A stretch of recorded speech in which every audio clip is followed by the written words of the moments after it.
Hi, everybody. Welcome. Oh my goodness. It was a long time between our last meeting and this one. And while some folks are still joining, I will just share with you. Yes, I live in Los Angeles. No, my home is not burned down. um, and it's not funny. Actually, it's not funny at all. It's pretty gnarly. How are you, Elsa? You're not too close to things, right? Um, no, but then a few minutes before, I just got a warning to potentially evacuate. But I live in the city, so I don't. I mean, I, Well, I mean, yeah. I'll just keep watch. Okay, yeah, keep watch. I know. Well, right before I started, because I haven't looked at anything. My mother texted me and said, "How far are you from Sunset Boulevard?" And I'm like, 4 miles. So I don't, I don't know why she asked Yeah. that, and I didn't have time to look. I don't know. Um, well, I'm glad you're safe, and if something, and another reason I'm mentioning that is because there are all kinds of there's like power outages and all that kind of stuff happening, and there's been power outages in my city. So obviously, if I disappear, it's not because I'm mad at y'all. I love you and I want to be with you. But yeah, I told my husband if there's any issue that he would like come knock on my door and get me out of here. So yeah, Lisa, where are you? Are you in Southern California?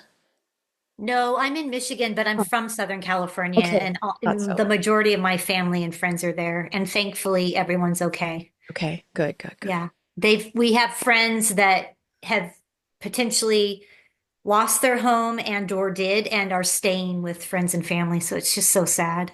Yeah, Yeah. yes, it is. Many of you know Carson.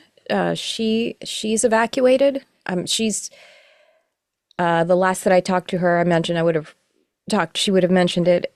Her home is standing, but it's like literally on her street. She lives in Yeah. Altadena. So they were with us yesterday, but they went to a hotel. They're going to try to do a hotel for a couple of days and then see what they have to do. So it's nasty outside though too. It's Yeah, you can't breathe that. yeah, it's not just smoke though. It's like chemicals. Like it's burning. Yeah. It's all of the crap that we put in structures and homes that are burning and it's yeah, it's like snowing ash. So anyway, yeah. How are you, Grace? Because where are you located, Grace? Oh no, you're on the East Coast. That's right. Yeah. I Yeah. did you used to live here? No, but my best friend does. Your best friend does. That's why I always think that. Yeah, I get that conflated. Okay, good, good, good. All right. So since we last were together before the end of December and everything too, I also got a flu, and but I'm back now. But I'm also mentioning that because I got the flu, but I'm better now. And but I still have some of the tickles. I got a cold and then a flu right after. And I'll just tell you, if I do that, pardon me. But if I try to have a clean, absolutely no weird sounding session, then we're just not going to make it through because now we also have the air quality that I'm dealing with. But on a personal level, some of you, maybe a lot of you, I don't remember if I mentioned it last time. My kitty Barnabas, he passed on October 28th. And so getting a cold and then like 2.5 weeks later getting the flu, I'm like, that's never happened to me before. And it wasn't COVID. It just, it's grief. Grief lowers your immune system.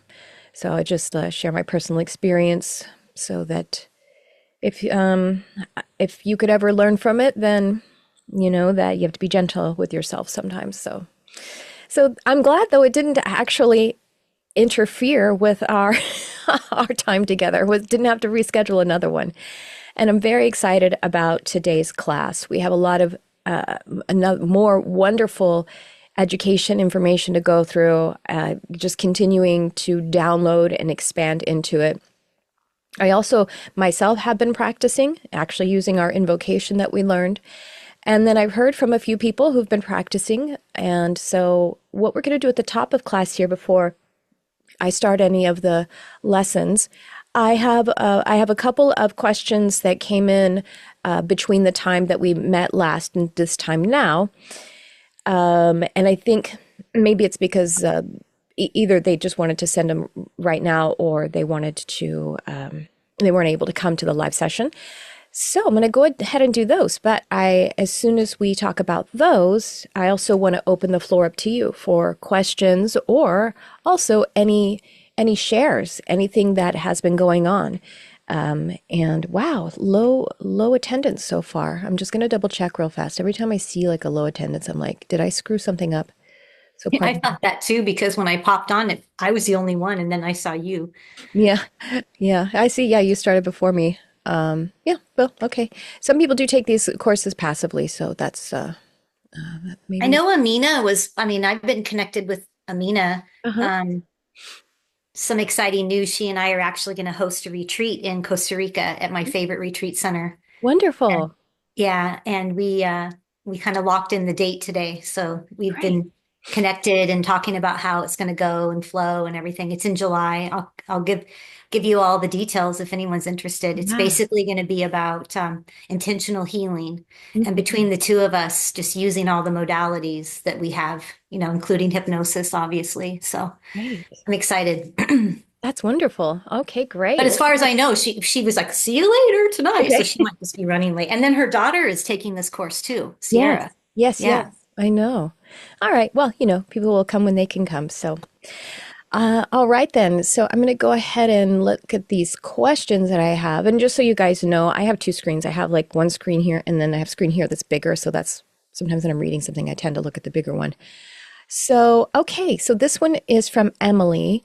And let's see, where do we start? Okay. So Emily asked, how will the breakout sessions work? And she says, I'm an interactive learner, so taking online courses is challenging for me in general. So breakout sessions, if we do them in these classes, which I'm not certain that we will. We didn't necessarily plan that, but we might do one of them between this session or the next one. But breakouts do particularly focus on if you come to the sacred sphere, and especially lately with people coming to sacred sphere, which is the development, you know, sessions that I have. I have it as a subscription and the people that are subscribed take it. They're there twice per month. And then I open the doors to the Akashic Record students for free now through February, I think it is. Or is it through March? I can't remember. I think it's through February. That way, if you come, you can practice, you can learn. There's meditation, it's community, Elsa, Jamie, and Grace are always there. And but that's when we would, providing we have sufficient attendance, then we might go into breakout sessions.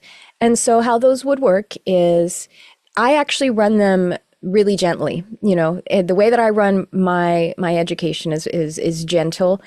Because it's about you and this is your education. This is your spiritual development. So what we do, like the last one that we did, the last Sacred Sphere, and the Sacred Sphere is coming up this Sunday. And anyone can come, anyone that Akashic course can come.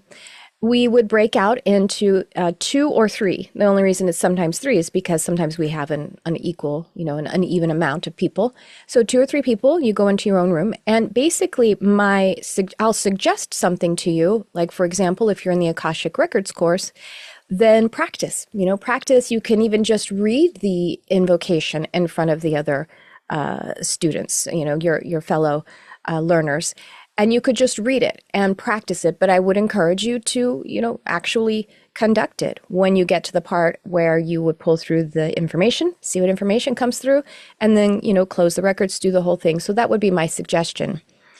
And you'll be likely in there, well, you will be in there with other qualified intuitives, healers, like Jamie and Elsa are animal communicators. If you had an animal, maybe they want to do an animal communication session for you. There's many different things that could happen. So you might receive a reading, but also if you just want to commune and you just want to get to know one another and have, have a nice spiritual conversation, I will leave it up to you. And but I'm there moderating, so I'll bounce around to the rooms. Typically, people do practice. People come there because they want to practice. They want to give a reading, and they want to, use it for that purpose. But sometimes people don't want to, or that's just not how they feel that day, and that is perfectly okay. Now, we may, like we would do here in classes, these classes, we may also just do like gallery style, where one person is going to offer a reading to another person right here with everyone watching. And that's so wonderful, because witnessing someone else in their learning process, or being that person who is doing that demonstration or doing that reading, it is phenomenal. It's I call it spiritual osmosis. Just like when you ask a question or you share anything in class, your growth becomes everyone else's growth and vice versa. So anyway, that's basically how the breakout sessions would work whenever we do them.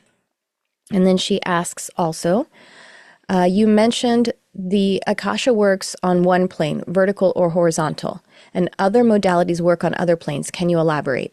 So it's not necessarily that the Akasha works on, and by the way, that would be the vertical, works on the vertical and others work on the horizontal. And it's not as like black and white as that.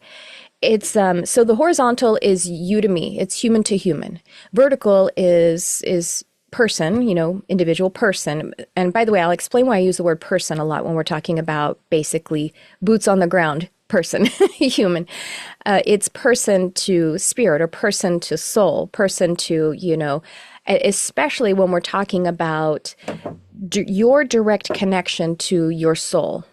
So that is what we're talking about there. Now, it's not that it's like everything else works on the horizontal and only the Akasha works, and especially Akashic Records work on the vertical. No, in fact, I would say if you are giving an intuitive reading, you're working between them. And there is great benefit to working on either one. When we are, let's say, in some kind of psychotherapy, counseling, we're working on that horizontal plane, and the healer or the guide or the therapist is pulling in that vertical plane in order to create that resonance.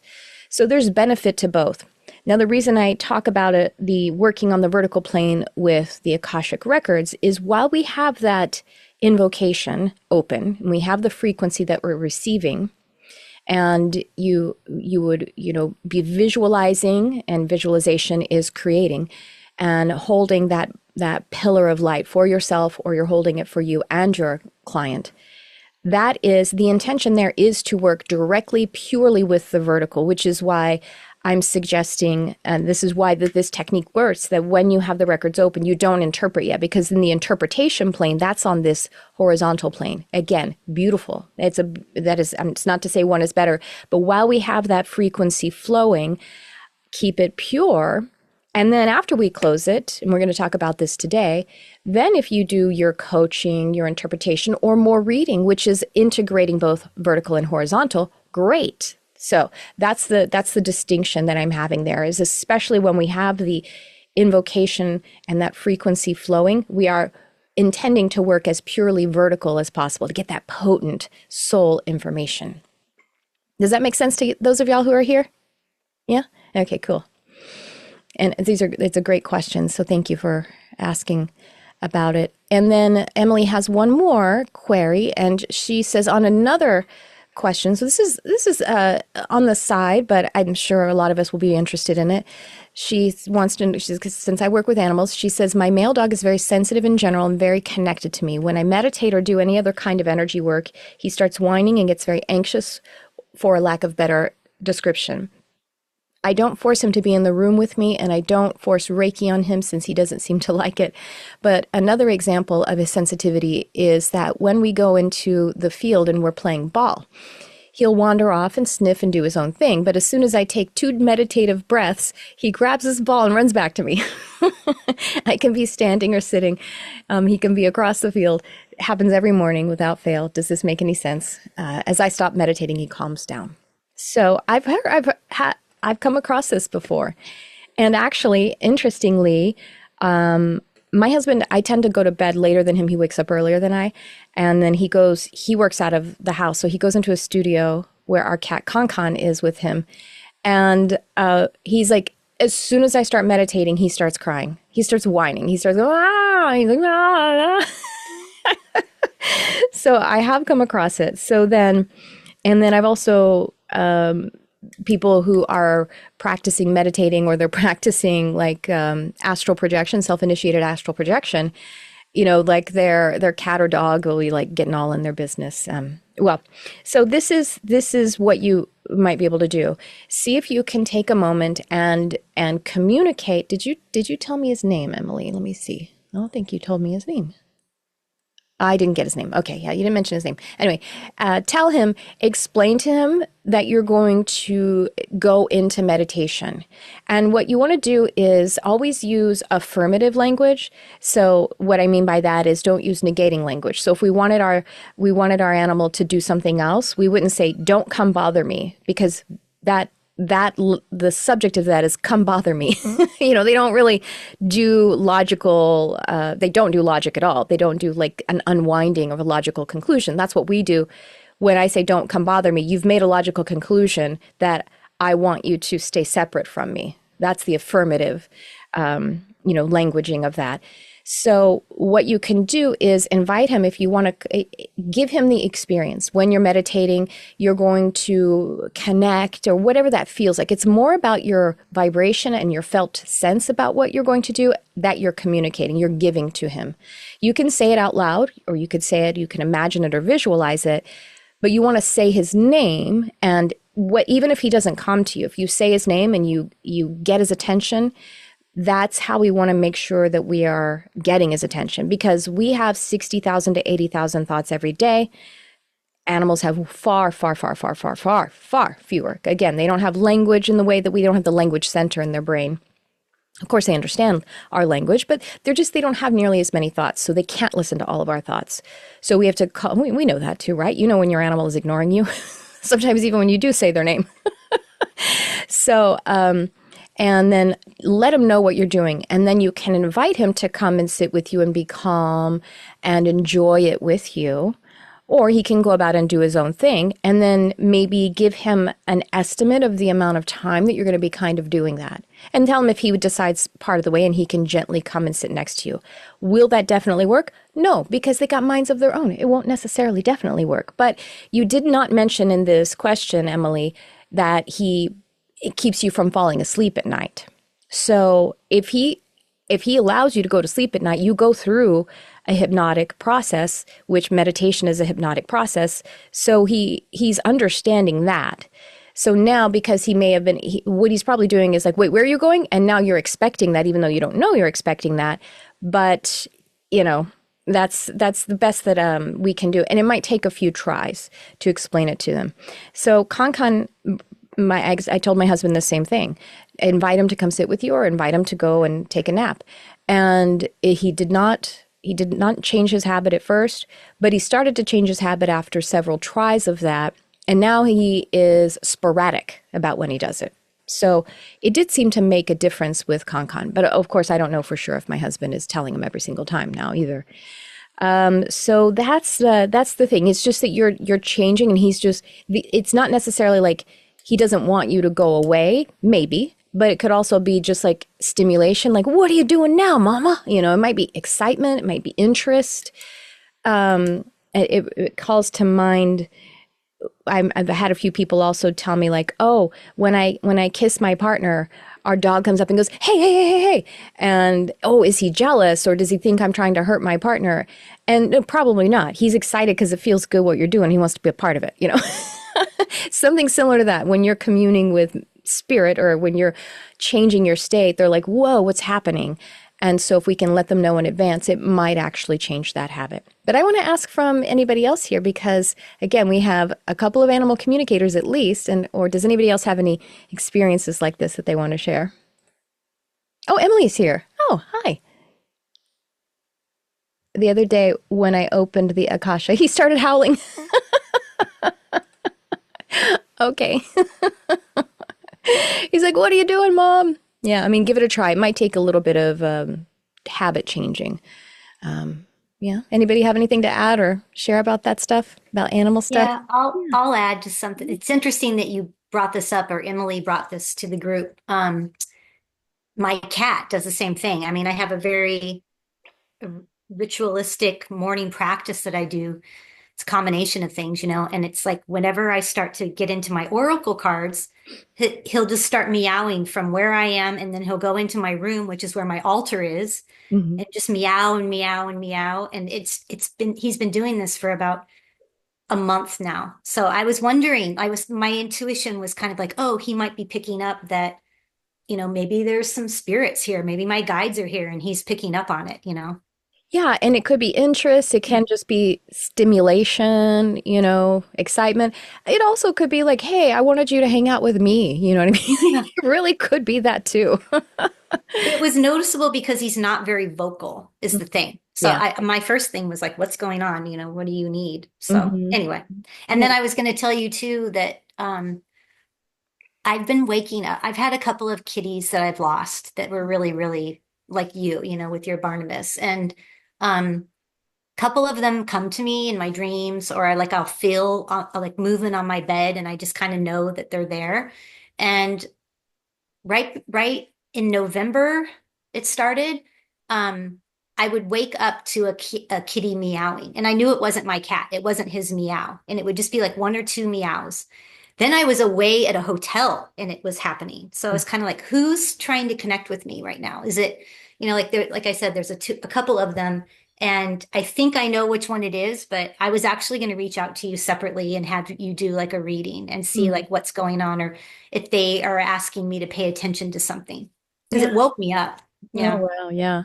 I mean, and it could be, just enjoy it. They're there with Yeah. you. Yeah. And possibly you're noticing it, or you're able to, because you're thinning the veil for yourself, as we always are, more and more. And so, that's why it's coming more online for you at this particular time. Yeah. Yeah. Yeah. Thank you for sharing.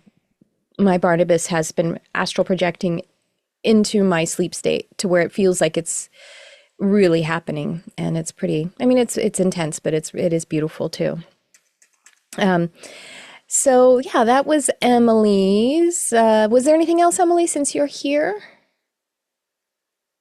And you don't have your camera on, so maybe you're not able to. Sorry, here, I'm here. No, thank you for answering that. I'll have to go back and listen to the beginning part of that. But no, I think that that's it. And yeah, I mean, it's interesting because when I like read or I'm watching TV, he's fine. So I don't think it's so much an attention thing. I think my vibration is just changing, and he's so sensitive to, Yeah.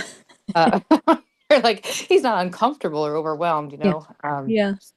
But Yeah. no, that was it. Thank you for addressing that. Oh, sure, sure. It's really great, to a great discussion. So thank you for asking. And then we have Anna, and let's see. I'd love to be able to converse, interact, engage with fellow students between sessions. So yeah, so she wanted to know if there's a way to do this. So what I was thinking is what I can do is create a WhatsApp group that, and I can just create that link, and then I can email it to y'all, and also put it in the student portal, and then you can, you can use that however you like, or you can, if you want to, just put your information here in the chat. But if I create a WhatsApp group, I'll just leave it to y'all. You can use it however you like, so that you can practice. Does that sound, is Anna here? Is Anna here? I mean, yes. Yeah. Does that sound good? You maybe as an option? Yes, that sounds great, actually. Okay. All right, cool.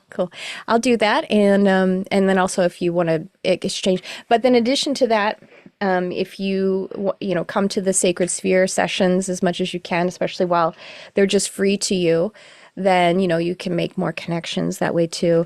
And going forward, after you consider joining Sacred Sphere, so that we can continue to grow and practice together and create that community, because that's a big part of the Sacred Sphere, is that it's community as well. And then you also asked, is it possible to do readings in a group format, like collective Akashic reading, or is it only one-on-one? And I think it absolutely is. So what I would do if I were to hold a group session, I would instruct do the sort of some instructions in advance, explaining what the Akashic records are, and help them to craft their questions in advance, and then also instruct them on the portion that they're going to be using their familiar name at a certain point. And then there's also the part where they're going to be using their legal name. So I would give them all that information and help them with the questions and everything. So then it depends on how many people are there. If you wouldn't be able to give a reading to absolutely everyone, then you can kind of do hot seat readings. So then, well, actually, I should digress. When you're going through the invocation, there is the part where they say their name. They say, I open my heart, and they say their familiar name. So that part, if there's a lot of people there, now if you're on Zoom, that'd be pretty easy because you'd say, everyone mute yourself and say this part muted. And then there you go. That's easy. If everybody's in the same room in person, I mean, you could maybe have everyone say it together, even though their names are going to be like, it's like Grace, Tricia, Jamie, all at the same time. And maybe we do a little chuckle, but it's okay. We just move forward. I think that could sound really cool. Say it all together and then everyone says their name at the same time, but it's like blah, blah, blah, blah. It could be actually kind of neat.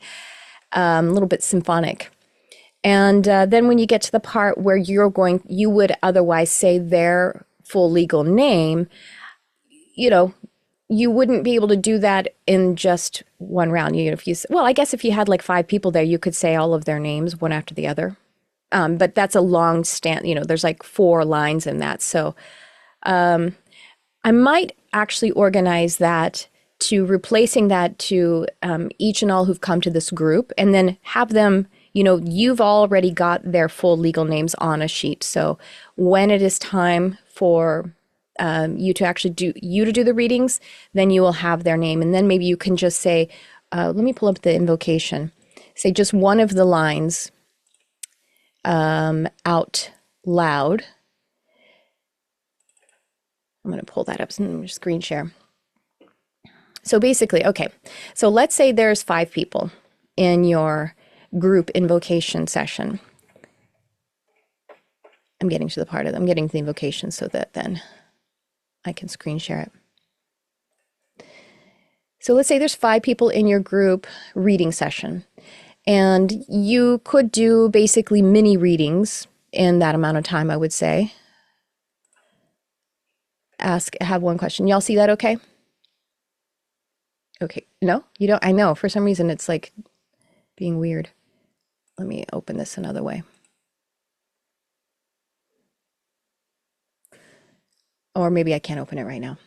I'll just look at it myself, and you guys have seen it anyway. So the part where, maybe I can just try a different application. Preview. Yeah, that's gonna work better.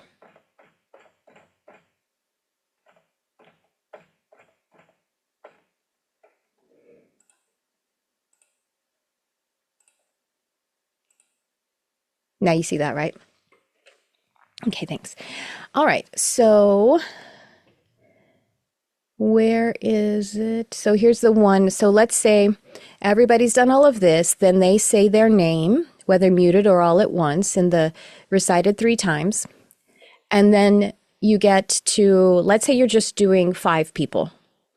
And so then you might just say here, again, maybe you say all 5 names right in a row.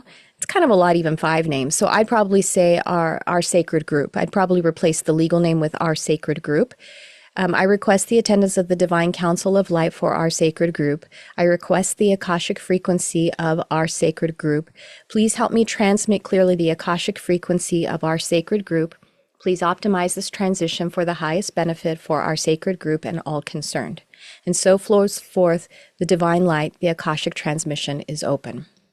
So then, now let's say we have 5 people and you intend to do basically mini readings or short readings. So then you would say, please state your name. And then let's say it's Grace Hanley. And then you have on your paper, then I would say, I request the attendance of the Divine Council of Light for Grace Hanley, the full legal name. And then say it, and then Grace will ask her question. And then I would probably say, then the next line, I request access to the frequency of, I'm going to say my own name, Patricia Aaron Carr. Help me transmit clearly the Akashic frequency of Patricia Aaron Carr. Please optimize this transmission for the highest benefit for Patricia Aaron Carr and all concerned. And then I would go ahead and head into that reading. Then after we did that portion, leave the records open, just give that information, and then move to the next person. Please state your name. I request the divine counsel for blah, blah, blah. So that's what I would do. Now, I'm feeling like you could modify it in this particular case. If you've said that whole 4-line stanza one time and you said our sacred group, I think you can just shorten it if you have 5 people and you could just do the first line one time, or even the last line. I think you could make the choice to either do the first line one time or the last line, so that as you're switching between them, you're just switching and you're just saying the one line and changing and then they say their question and you're changing to their frequency flow. Now, alternatively, if you have 20 people, then you probably can't do all 20 readings. That would take a very long time. So then you might do hot seat readings. So what I would do then is have everyone say, I request the counsel for our sacred group, and then maybe give them 5 minutes to pull through their own information. 5 minutes, and they're journaling and they're taking it all in. And then open it up for a few hot seat readings. So 2 or 3 people are going to ask for readings, and you'll give those mini readings, doing the same process that I was just suggesting, saying their legal name, and then pulling through that information and switching, basically changing the dial on the frequency, changing the radio dial. So then after you complete all of the ones that you're going to do together, then close the records. As it is spoken, may it be perfected, blah, blah, blah. And then you can have a discussion. That's what I would do. I haven't done it as a group yet, though. So maybe that's what we'll do on one of these sacred spheres. It would be really cool. So looks like Anna's on the phone. Does anyone have any questions? Was I kind of clear, or was I kind of clear as mud about that, or what? Any questions or comments? It's clear. I do have a couple of just questions or clarification. Yeah. So in other words, like for a group of 20, right? If we're using that example, it would kind of be giving time for them to almost tune in on their own to the Council of Light, and then sort of layer on top of that something that I would, okay. Yes, that's what I'm saying. And yeah, give them like 5 minutes, 7 minutes, let them journal. And, of course, that would be before you started, instruct them. Anything that's coming through, don't judge it, just let it flow freely. It may come as images, it may come as speech, it may just be colors, anything that you receive is valuable, depending on their experience. And also instruct them, if you feel like you're getting nothing, well, remember that even nothing is something.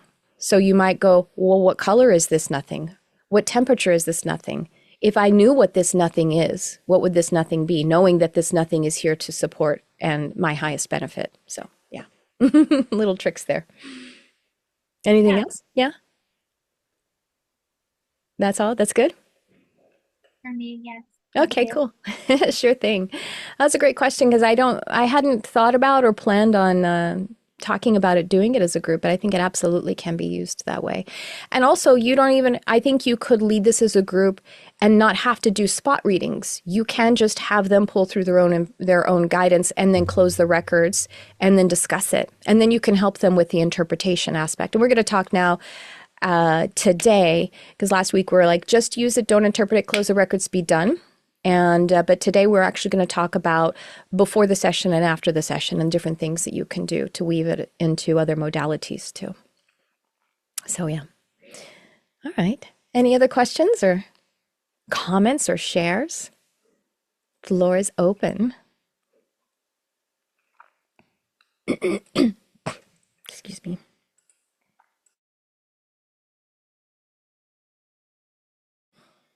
Has anyone been able to practice? I know it was kind of busy, holidays and everything. And some of you actually were in the sacred sphere. Does anyone want to share anything? Hello, everybody that's shown up now. Hi.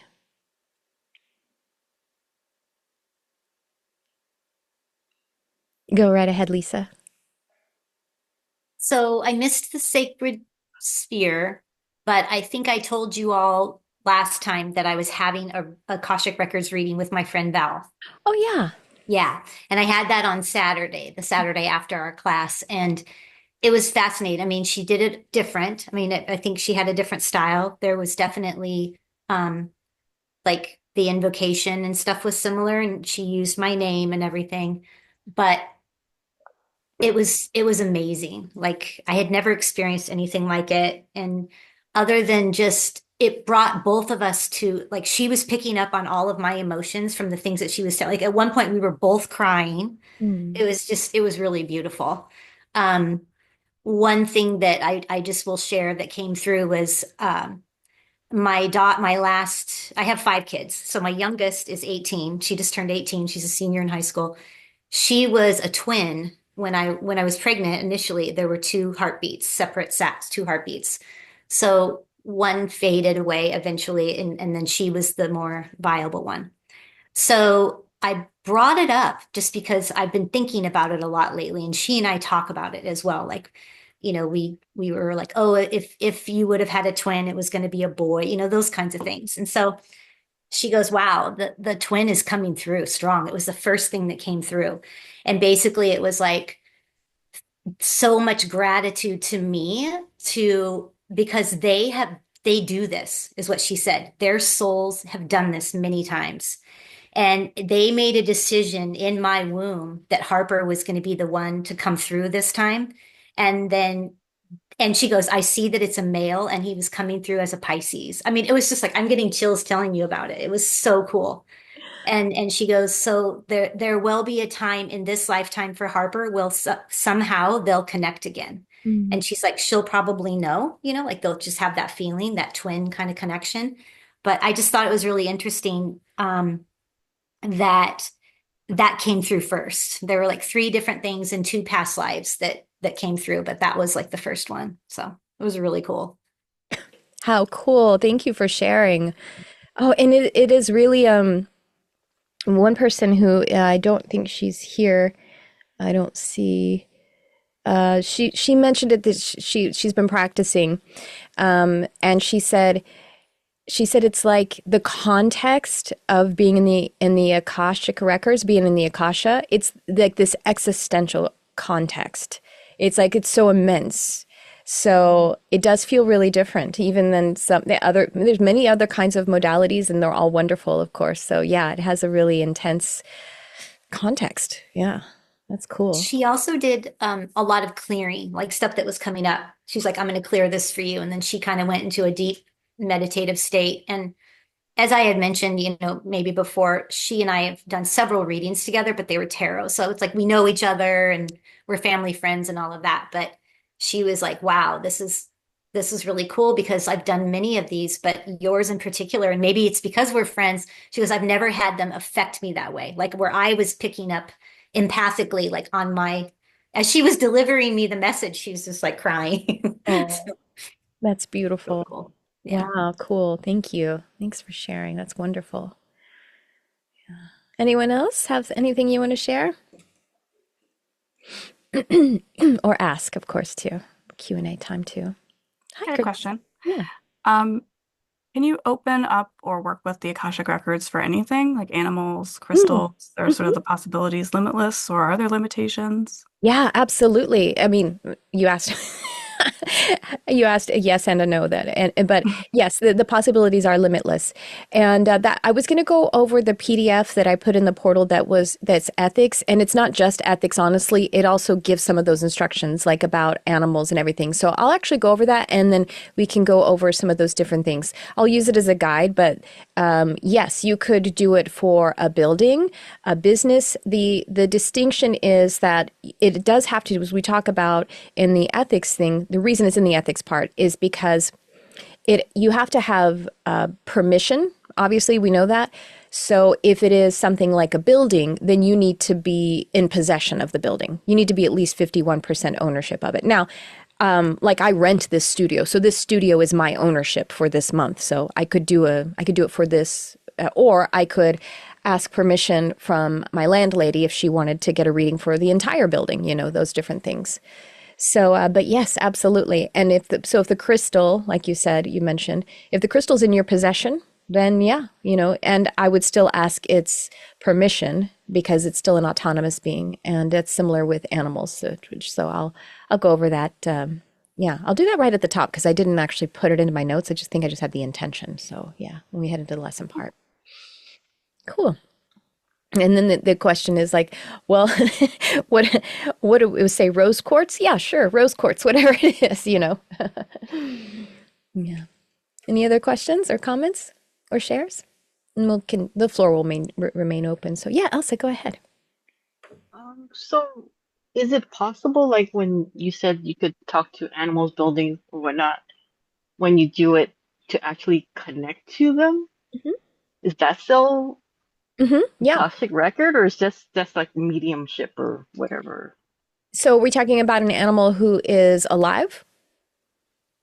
Uh, it gets passed, and then you're trying to get their Akashic record, but you actually talk to them? Is that like, does that possibly can happen, or? Yeah, so Elsa is an animal communicator. So whether the animal is living or past, you would ask their permission. So in the same way that when you're doing an animal communication session, even so, let's say if the animal is under the guardianship of another human, then you want to get their permission first because it's going to be talking about their family. And so get their permission first. But you still ask the animal's permission. And there are actually and this is just general animal communication stuff, you know, and then we'll talk about the records.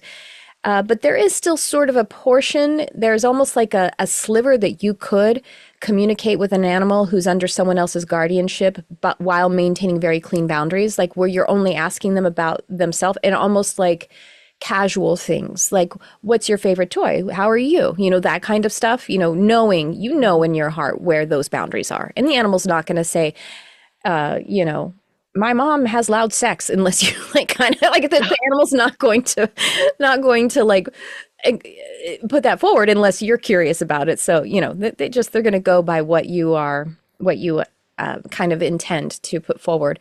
So, you know, I've been in like restaurants and I like go and I connect with the doggy who's there. I'm like, how are you? Like I open my heart to him and I feel his heart open and they'll go like, oh, you know, because they feel that and I'm just like making an invitation. How are you? And one time when I was doing that, I was actually sitting at like a kind of beach bar. So it was like outdoors and the doggy was right there. And the dog just showed me this squeezy toy that was purple and gold. Right away. And I was just curious. So with that, again, not wanting to cross any boundaries, I was like, I just started chatting with the man and I was like, oh, does he like squeezy toys? You know, and he goes, oh yeah, he loves it. He used to have one that was a Lakers toy. And I was like, the Lakers colors are gold and purple. So I was like, oh, that's so cool. So, you know, I got a little evidence there, but you know what I mean? Like that's totally like benign information. The doggy just wanted to show me his toy, which is what he would do if he had the toy, right? But anyway, I digress. Back to the question at hand. So if you're being invited to give a reading, then you have the human's permission, then you ask for the animal's permission. And and Jamie is an experienced animal communicator too. I rarely get a no when I reach. I've rarely gotten a no. The only time I can remember getting a no from an animal is like a wild animal. And it's more just kind of like, I can't, I'm busy, you know. So, and especially if it's on behalf of someone else. Now, speaking of, I've gotten a no from my cat Delilah, about reading her records. So, I mean, I can communicate with her, but I haven't always gotten a yes about reading her records. And I think it's because she's reading my energy. And she's like, I don't want you to deal with something like when my life might terminate and I don't want to deal with what that is like for you. You know, like that's what I think it is, you know. I'm like, and she's just she's her own little sassy being. So I could approach her again and ask about that some other time. I just, haven't yet. So anyway, you ask the animal's permission and you'll get a yes or a no. If you're not certain, then you just play it safe and you don't move forward. Then just do the invocation and just the way that you would. Obviously the animal doesn't say his name. You can just fill in that part and continue to do the reading the way you would with a human. Does that make sense? Yeah. And sorry if we were redundant. Just so I can make it a clean lesson, I'm going to repeat it when we do the ethics little thing. Yeah. Tricia, do you ever use like a pendulum or something for a yes, no for an animal or something? Like if you're not getting like a clear yes or no and they aren't able to verbally say Well, I don't, because the way I teach and practice animal communication is I go directly to the animal. This is how I teach. This is what I do because the animal, you know, they have a personality. They are telepathic experts. And so I teach direct communication. The only thing I use a pendulum for with an animal is to balance energy. And that's not always easy because a kid is going to be like, yeah, I get the pendulum. You know, oh yeah, you want to, you know. Yeah. But it's not easy to use a pendulum with an animal like over their body or something. But I have used it before for energy balancing. So yeah, no, for me, I go direct. I teach animal communication without divination tools. And I'm not saying that's superior. It's just how I operate, you know, teaching us to do that direct communication. And then like the dog that you met at the restaurant, Mhm. um, did you verbally say hi to him, or was this more of just like a telepathic communication, like you opened your heart? Well, if I verbally said hi to him, the telepathic layer is more significant than just saying hi, because I did say it in a way that was like I opened my heart and he could sense like, oh, she can hear me. You know what I mean? Like she can receive it more than just the typical human, you know, communication. I may have been like, hey, buddy, you know, but I have to kind of open up to receive the information intentionally because just like everyone else, I not only am I trained to go around and pay attention to physical communication between beings, it's just it's cleaner. You know what I mean? Because so again, when I said hello to the doggy, my how are you was meant to be very superficial, and he gave me a superficial answer. Toy. So yeah, that's basically if that makes Yeah, sense. I was thinking about that because I have a really good connection with babies, Mm-hmm. you Yeah. know, so I guess you could do the same thing with a baby Mm-hmm. Yeah. who isn't verbal. You know, you would just Yep. be okay. Mm-hmm. Yeah. And so the information that you would get that's relevant, like from a baby, you have to think about the context of it. It might be, it's not going to be like maybe sophisticated stuff that because they don't have the life experience yet, but it could be past life stuff. It can be their essence. And that's actually when Carson, who is someone in our community, I can't remember. She just reminded me yesterday. She said, she was talking to her daughter. They were over, and she was said to her daughter, who's 9 months old now. She was like, Tricia called it. I don't even remember what it is now, but whatever. When she was in the womb, there was something about her that I said that she. Oh, I think it was music. I said, oh, she loves music. Or she's going to love music, and it's very clear about this baby. You know, that is a big theme in her life. How much she loves music. Yeah. So anyway. Um, okay. Any other questions or shares? All right. Well, then let's head into some of the education and then what time is it? And then yeah, and we have some learning to do today, lots of different things to learn about. And then we will probably do some practicing too. We'll just see how we just see how what the needs are, because if there's questions, we pay attention to the questions, and then we can always put the practicing to Sacred Sphere, which is available to you all. So, having said that, I'm going to pull up that other. Okay.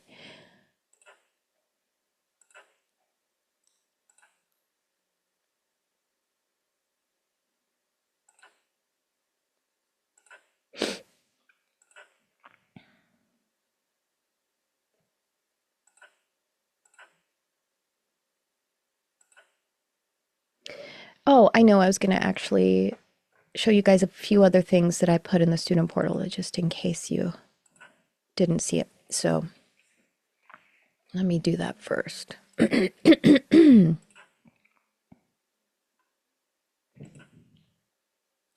All right, so this is the student portal. I should show you after you log in, you're going to see if you have any other courses there. That's what you'll see. So then you go like that. And module 1 is now all set there for you. So, well, actually, I've emailed it to you, but just in case you want to find the replay. Oh, no, that's not where it is. The replays. So here's the replay. And I have actually put this on a YouTube list. So this will click right through to the full session, the 3-hour session.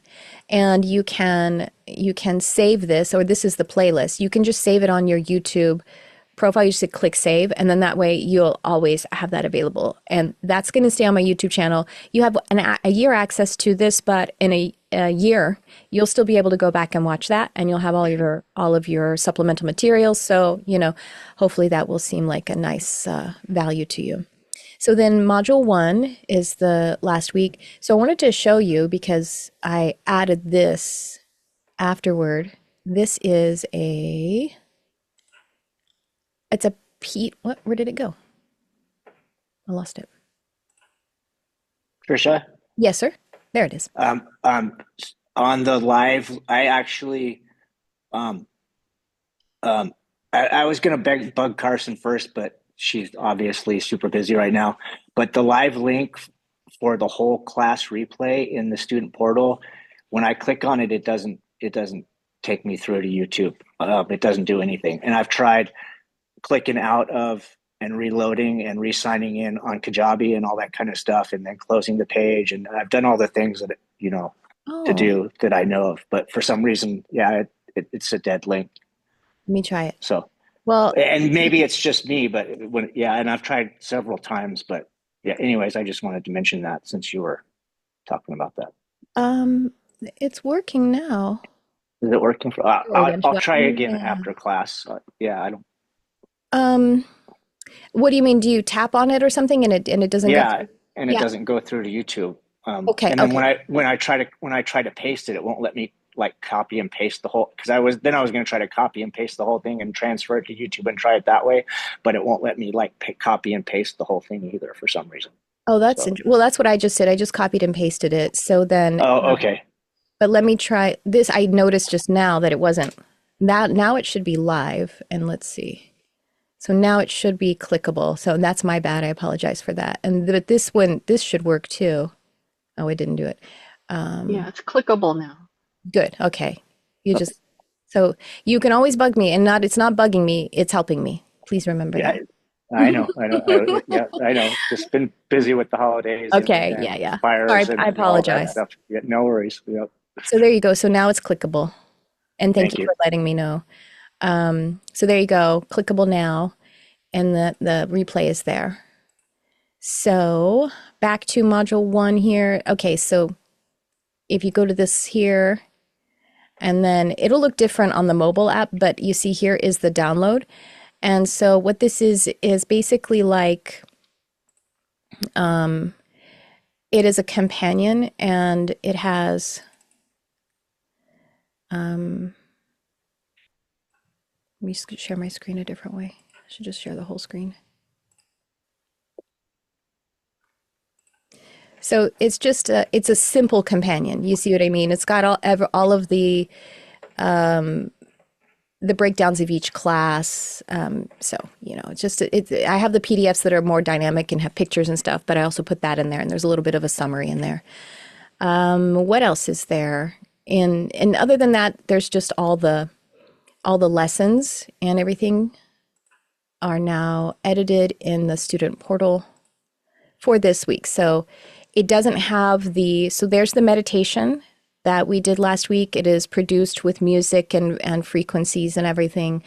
And then has the lessons. And you see, I put here, in case you haven't taken one of my classes before, I put the length of the class in it. So you'll know, I can just watch this 4-minute one. Oh, good. I'm going to commute and I wanted something a little longer to listen to. As you can tell what my habit is, I listen to classes in the car. Here's a 40-minute one that'll take me all the way to my mom's house. So anyway, that's all in the student portal for you now. I want to let you guys know that. Okay, then. Now I'm going to start a little lesson.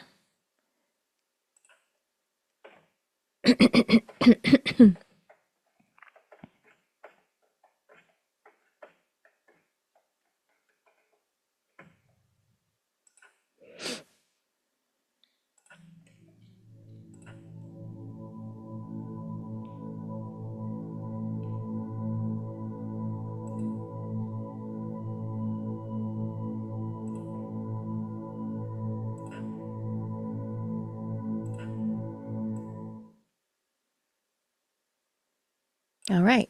Y'all see my screen there okay? Just give me a yes if you can see it. Cool, cool, cool. Okay. All right, let's talk about this one PDF that we have in your student portal. It's called Ethics, but there's actually more than just ethics. It just helps us to understand some different things that we can do with the Akashic Records.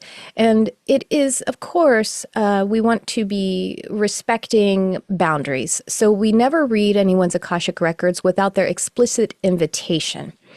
And that's pretty clear. I mean, you want someone to invite you. Now, of course, if you want to offer it, and then they say you ask for the invitation, then you'll get the explicit invitation. That's basically what we always want to keep in mind. Never read someone else's records without their invitation. Know that all of the guidance that is received from the Akashic Records would be kind. It would be shared kind, respectfully. There wouldn't be fear. There wouldn't be judgment. So if we ever had that, that's what we call in therapy, we call that transference. That would be coming from a human ego. That wouldn't be coming from the Akasha. The Akasha and the Council of Light, always kind, always encouraging, always respectful, and would never create fear. Even when there is something that is a warning, a caution, it feels comforting when something is coming from, like if I said, don't walk out into the street right now because the traffic is moving fast, that wouldn't scare you. You'd be like, oh, thank you. So keep that in mind. That's how we always know that we are actually operating in the records. So, minors, guidelines for minors. Now, I'm offering a pretty strict guideline for this. And this is actually common for the Akashic Record Readers field. Is her name Linda Howe also holds this guideline.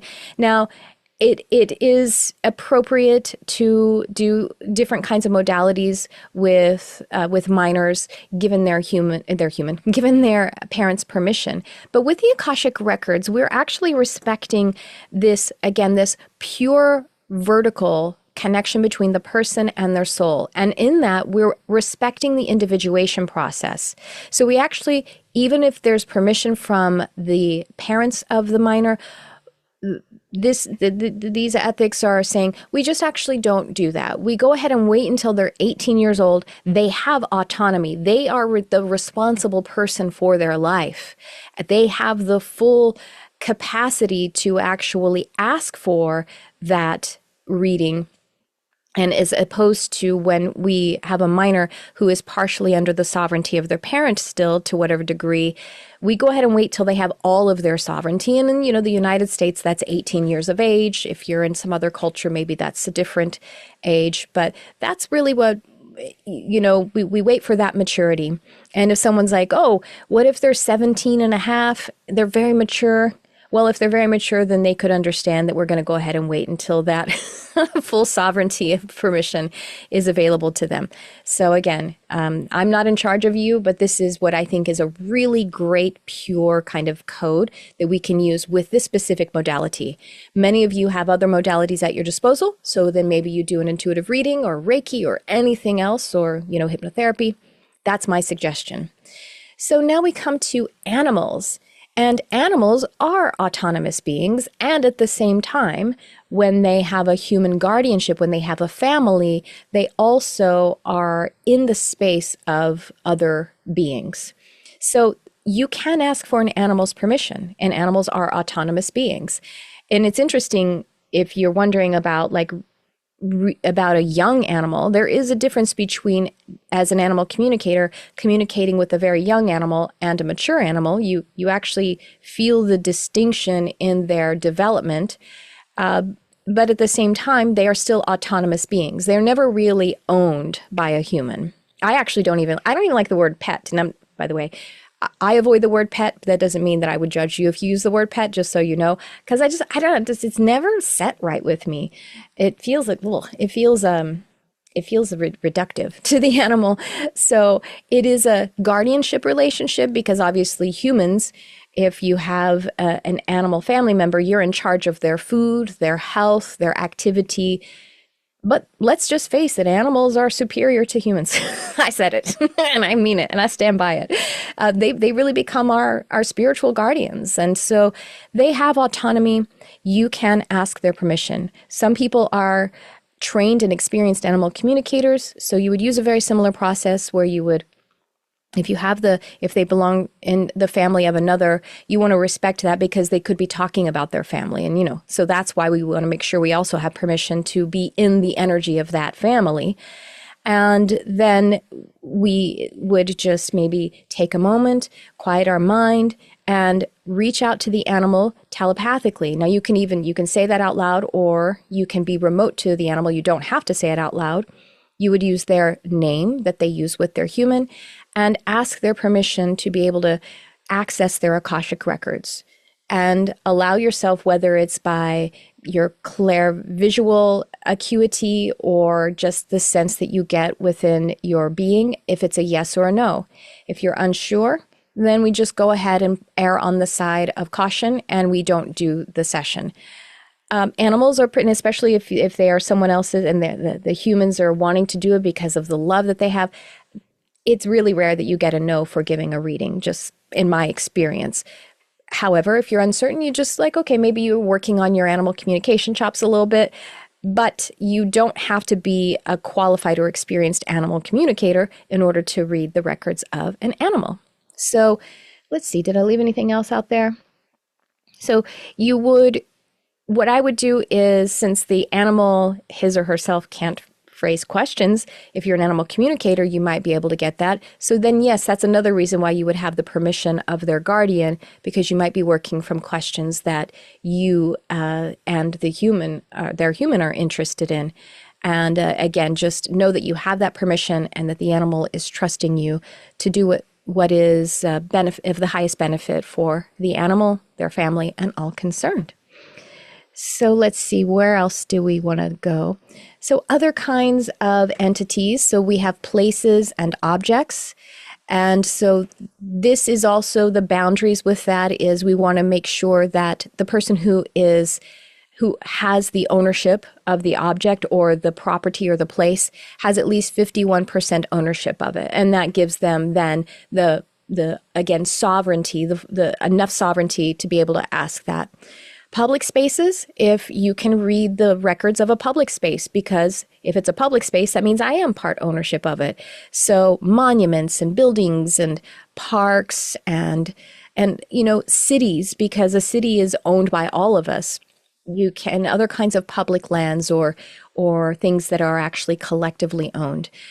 Just anything that's not privately owned. That's where we would draw the boundary there. And then, of course, clients or patients, we would, again, never access without their we want their permission, we want their invitation to be able to do it.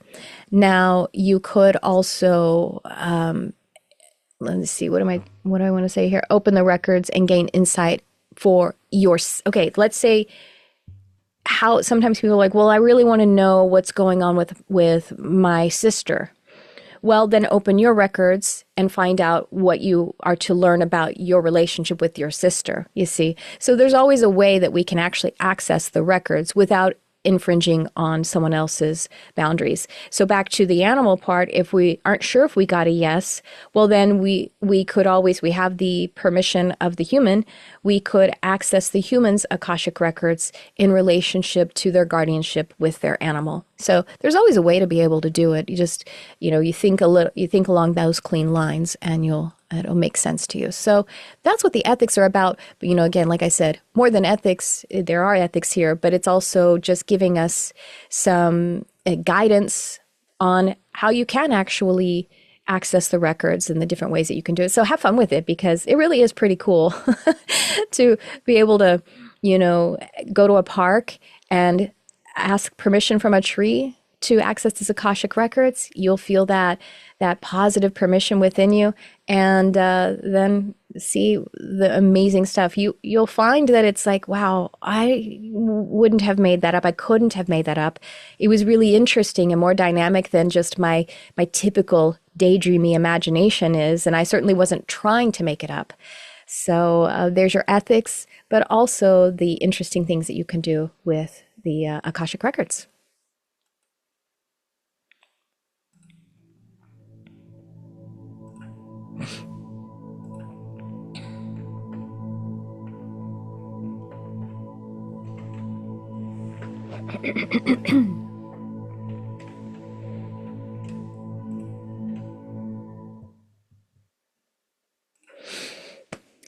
We've gone over how to open a session, and we have the Akashic invocation, and we have all of that. And I wanted to start to build around some of the techniques that we've already been given. And that is now to talk about what it's like being in the records. Now, I'm going to talk about what it's like being in the records, what it might feel like as you're pulling through that information, basically what you might experience. I'm also going to talk about some ways that we expand around it, what we do before a session with a client, and what we would do after we close the frequency, and to be able to build that greater context around it. But first, let's talk about how you'll receive information. Now, if you're starting with a client, I'm going to talk about this next, that you can actually, you can give them a kind of preliminary speech or some information about what the records are. And that's something we'll dive into a little bit. But let's say we're moving into that communication. We know, as we've talked about many times, that this is a communication between the person, the individual self, or the individual, and soul. So let me take a moment here to explain why the word person is such a great word for the representation of an incarnated human being. And that is because the word person actually is derived from Greek. And the old Greek theater, the way that they used to be in these big colosseums, and of course they didn't have amplification, microphones and whatnot. So they, and the old Greek theaters, they would have these huge masks. They would make these masks that represented the characters that were being played. And then there would be a little megaphone that helped to amplify the voice through that person, through that mask. And that was called a persona. And we know that word. We use that word too in our language, the persona. So the mask plus the amplification device is the persona. And that's where we get this word person. It is that which I am moving through an interface, if you will, and I am amplifying my expression through it. That's why this person avatar that we are, that's why this word person, then we might say individual sometimes, but that's the representation of the boots on the ground that you and I are. And then we have the soul who has that broader vantage point. We are working from that validation between that frequency. So just highlighting here that this is what we are intensifying, if you will, what we are really creating a full communion with is that frequency, whether it's when you're doing your readings for yourself or for another. Because as you hold that pure Akashic frequency for them, they are experiencing that resonance, and that pathway is being cleared up. So at any rate, when we're in the records, the messages can come through in any form: words, pictures, stories, past lives or not past lives. It's not all about past lives.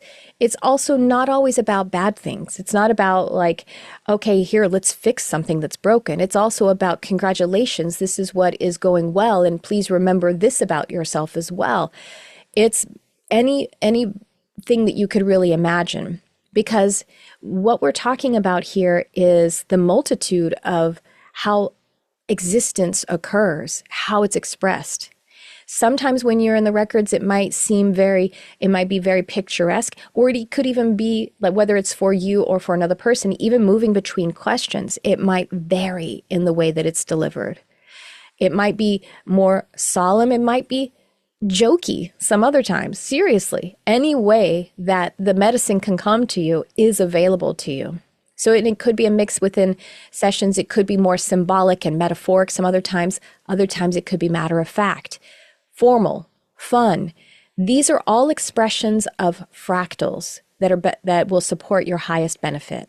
We're going to talk more in detail about fractals in this coming up here in a lesson here too.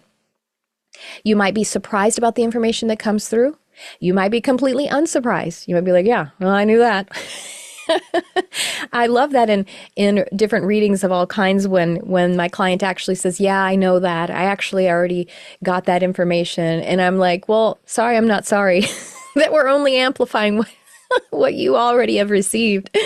And it isn't anything to be disappointed about, because coming through you that time, whether it's for yourself or not, you are getting a different coloring of it. You're activating different fractals about it. I don't know about you, but I could hear Prince sing Purple Rain 1,000 times, and I'm going to feel something different every time, even if I'm listening to the recording of it, the same recording of it, because the resonant frequencies that are occurring are activating something different, something beautiful, something new. So we're always going to be receiving something good, positive, new, and true for us in this experience of being in the records. So here's the other really cool thing about operating from this Akashic frequency invocation. You might feel like you're altered, or you might feel just kind of like normal. And when I mean altered is that like you have changed your state. You might feel daydreamy. You might feel like, if you are an experienced intuitive or psychic reader, you might feel like something very, again, a shift in your energy, but it might seem very normal too. It might seem like your normative state of being or attention. But because we are really charging up and trusting this invocation, there will be a shift. It's all baked in there. You're actually using activation codes with these words. And these words are kind of wordy, right? Like, we call upon the Holy Om. As we talked about in the first module, that is chosen for a very precise reason. The clarity, the purity of calling on the Holy Om, that primordial tone of the universe, unclouded by something like God or even the word spirit. We're using a really dedicated set of fractals in this invocation. And then if we trust it, then we actually we're opening that portal, we're opening that Akashic frequency, and there is something that is coming through. So again, you might feel altered in your state, or you might not. And it's really cool when you don't know if you feel altered, if it feels normal or natural, because just think about it. You are making the supernatural, like very natural, and that's expansion. So you can also, though, you can go ahead and make it very altered. You can move yourself into a deep meditation before you open up the records. And sometimes I do that. Sometimes I do it very matter of fact, and I just trust the process. I would like clear my mind intentionally first. I wouldn't be like doing it without any commitment to it. If you commit to it, then it will alter, or at least open the invocation, open the font of that frequency. But you could also meditate for a half hour, 40 minutes, whatever it is, and then be very solemn and, have that deep intention. And if you do that, by the way, in your student portal, you have a meditation that is solfeggio frequencies, binaural beats, and Om 108 times. And 108 repetitions of Om, as you may or may not know, is highly activating. It is calling in that Om presence profoundly. So you can listen to that, or you can actually tone along with it. And if you wanted to do that and then open your records, another thing you could do is just bask in the energy without even needing to write it down or anything. Just bask in the pure light that is coming from your soul. Close the records and then see if you want to journal or just reflect on what you received. There are many different things that you could do. As you would do something like that, where you're just basking in it, you might be just receiving these Akashic frequencies as light language or codes, light language that actually comes through as utterances that you want to voice or not, again, just receiving it. All of these things are very related. So again, though, what we are doing here is a modality that kind of has this context all in its own, this existential context. So have fun with it in that sense of how you can use it. The key is when we're doing the more typical one where we're going to be receiving it and writing it down or speaking it, whether for ourselves or another, is that then what is always happening is this frequency is coming from soul down through soul star chakra, coming through us. It's moving through our entire being. And the manifestation is the manifestation center is the throat chakra. So it is always going to go to and through the throat. So then as we are if we are verbalizing or vocalizing it, then that is how the code is happening. So the spoken words or the written words, because even if we were writing something, typing or writing something, it's still going through the expression center. All of those that are chosen, and the way they're uttered, there's something that is called prosody. Prosody is like the melody and the cadence and the music of actual speaking. And the pause of breath, how quick or slow you might be moving. If you can let this blow your mind for a moment, the potential of how those light codes are coming through absolutely everything that is expressed, that is the recoding that is being offered through you and to either the other or to you. So it's coming through the manifestation center, but it's really so about your heart. So you might be speaking it out loud for yourself, writing it, or you might just be hearing it in your inner listening or seeing it through your inner seeing. Whatever is coming through, all of this or knowings, as you acknowledge them, the images, the speech, the pictures, the sensations, all of this is you being creating an embodied experience of the Akashic frequency. And embodiment is how information actually lands. Think of the word information. It's in form in order for it to be something that can be manifest on the plane of manifestation for you. That is recoding. That is codifying or codifying you, the person, in alignment with the soul. So once again, it's not always about past lives, but past lives do tend to be a part of Akashic readings a lot of times, but it's not necessarily. Sometimes it is very, again, present. It's very about what's happening right now. It could be future pacing. But also think about the fact that if we're talking about a past event that happened last week, last year, or when I was 11 years old, that exists in the potentials of the Akashic Records in the same way that another life does. It all comes back to being relevant to this present moment. And so anything could be used. But past lives do tend to happen a lot. So it's also not, as I mentioned earlier, I just want to say it again, it's not about how things are wrong or broken. It can be helping you to recognize gifts that are actually happening now and saying, keep going, keep doing that.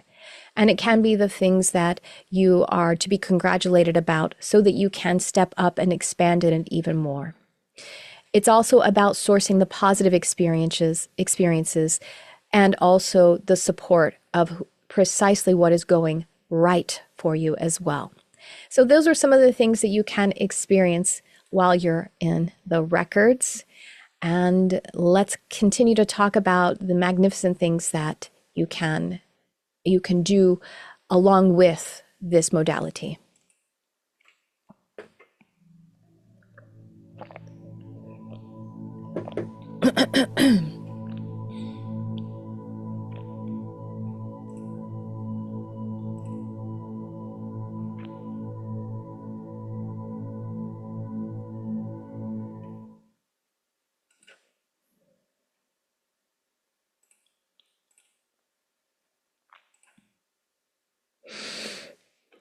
I've mentioned code many times, so it bears a little drilling down into it.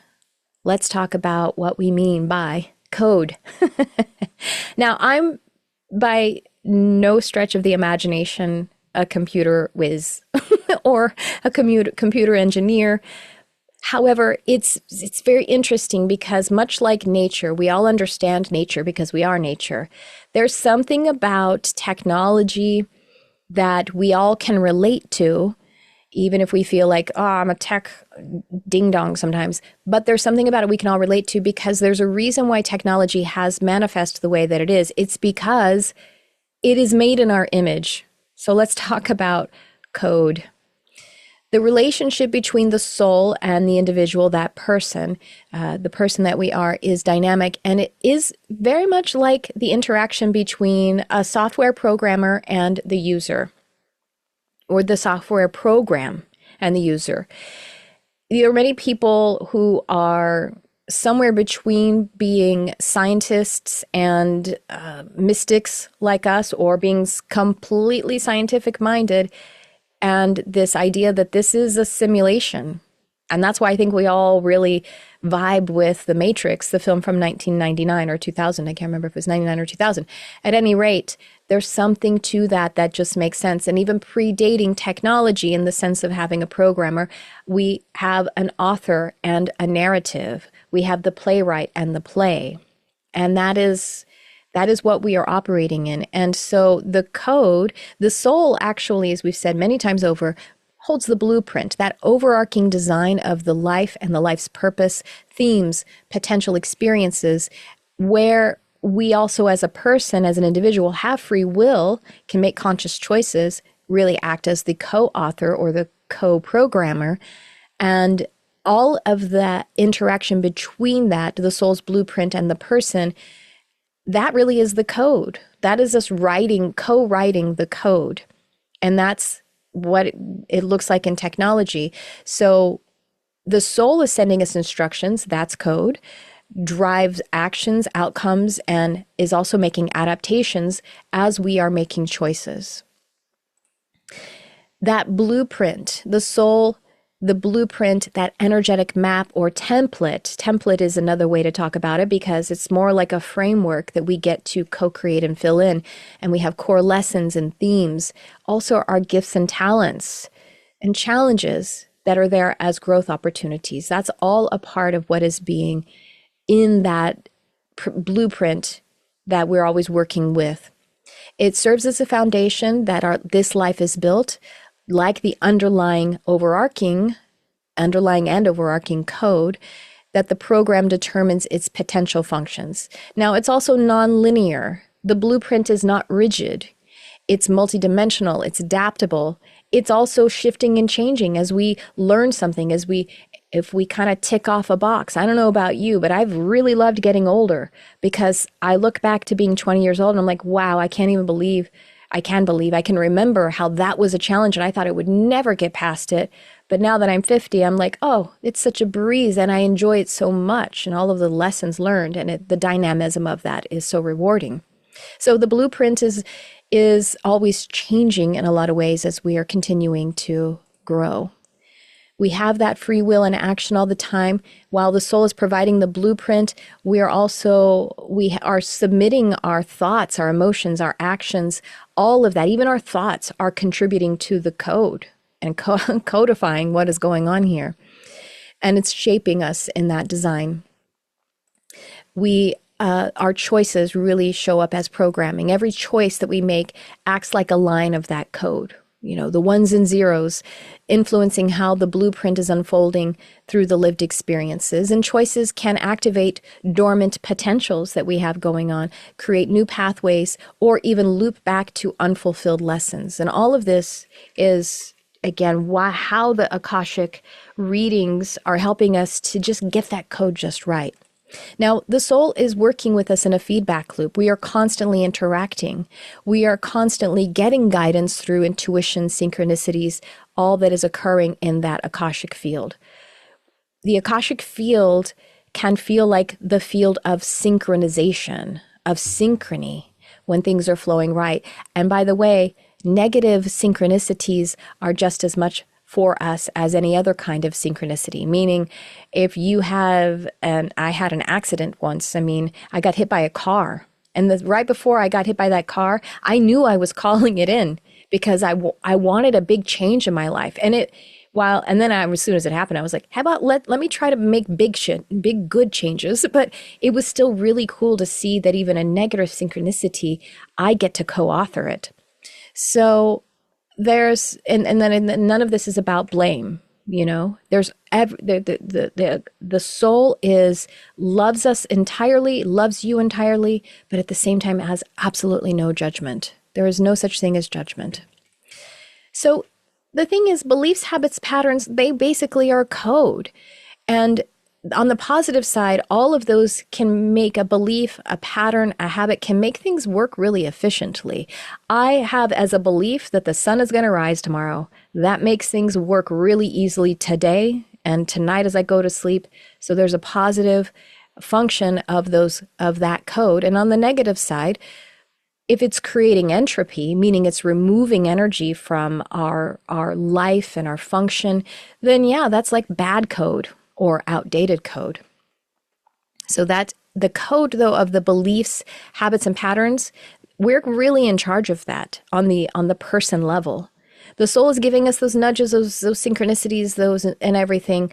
But this is a main thing that we go to the records for, is so we can get some clarity about how we might have some bunk code that we're operating under, or to enhance the good code that we have.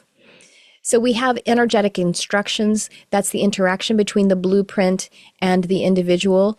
And we can meditate upon those codes. They may come through as just energy frequencies, those instructions, those nudges. That's really how our intuition is showing up for us every day. It's the feel-good sense of doing something that is who we truly are, as opposed to something that is like conditioned mind, trying.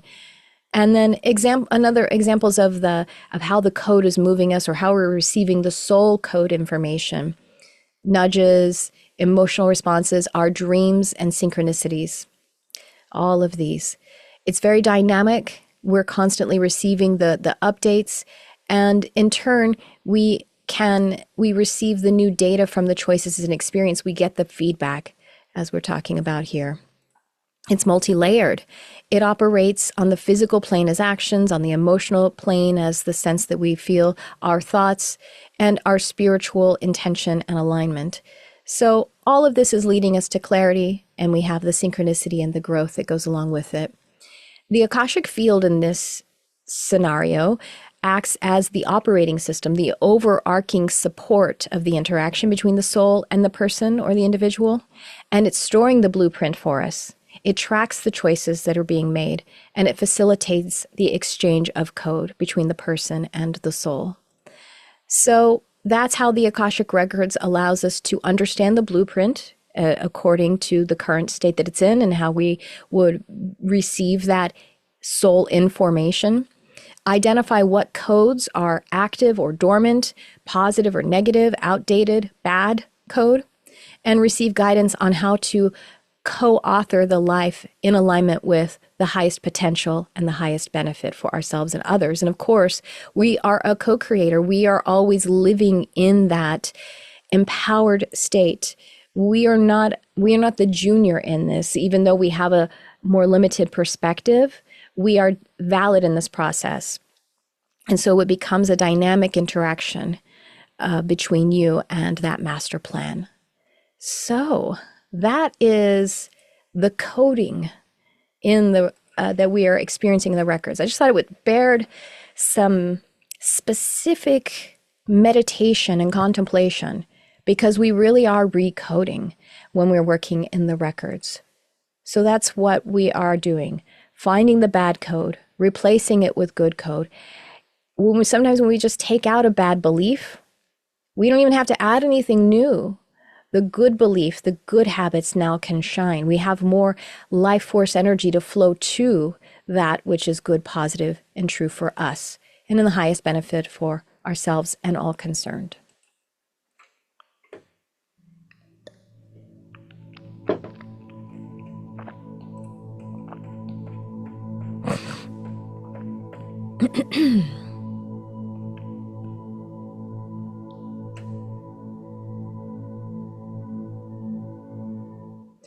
Now we're going to, excuse me, we're going to have a break here. Before we do, I want to tell you where we're heading. Some other things. We're going to talk about the benefit of what happens before you open the invocation, before you do the invocation, the pre-session, and that is what we call diffusion. So I'll talk to you about that.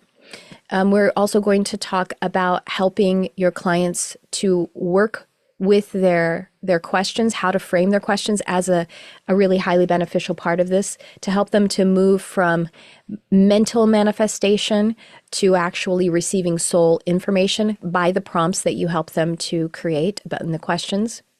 And we're going to talk about also the way that we assimilate this with other modalities. After we close the invocation, we're going to talk about different things that you can do where you might use the modalities that you already have, or I'm going to talk to you about using cards or pendulums or runes, some ways that you can help to facilitate the receiving of the information.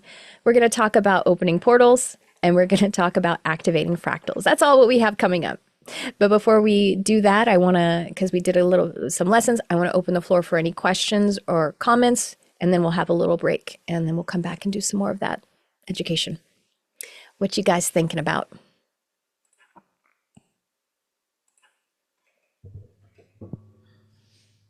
Questions or comments? Don't be shy. Your questions, your comments, your shares are beneficial to everyone. And if there isn't anything, then we'll go on a break, and then we'll check again when you come back from the break in case anybody thought of something while they were having some tea or making a TT.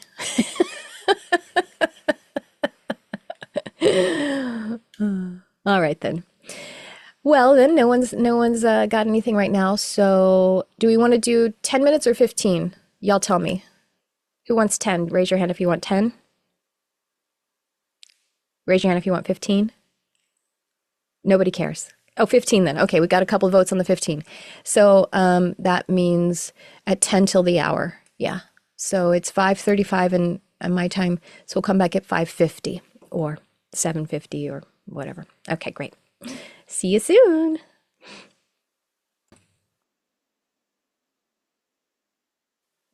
So do we have any questions, anything that came up in your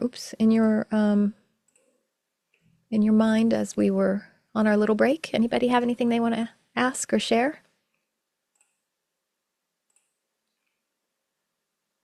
Tricia, I think it's just a clarification about the. Uh-oh, I lost you.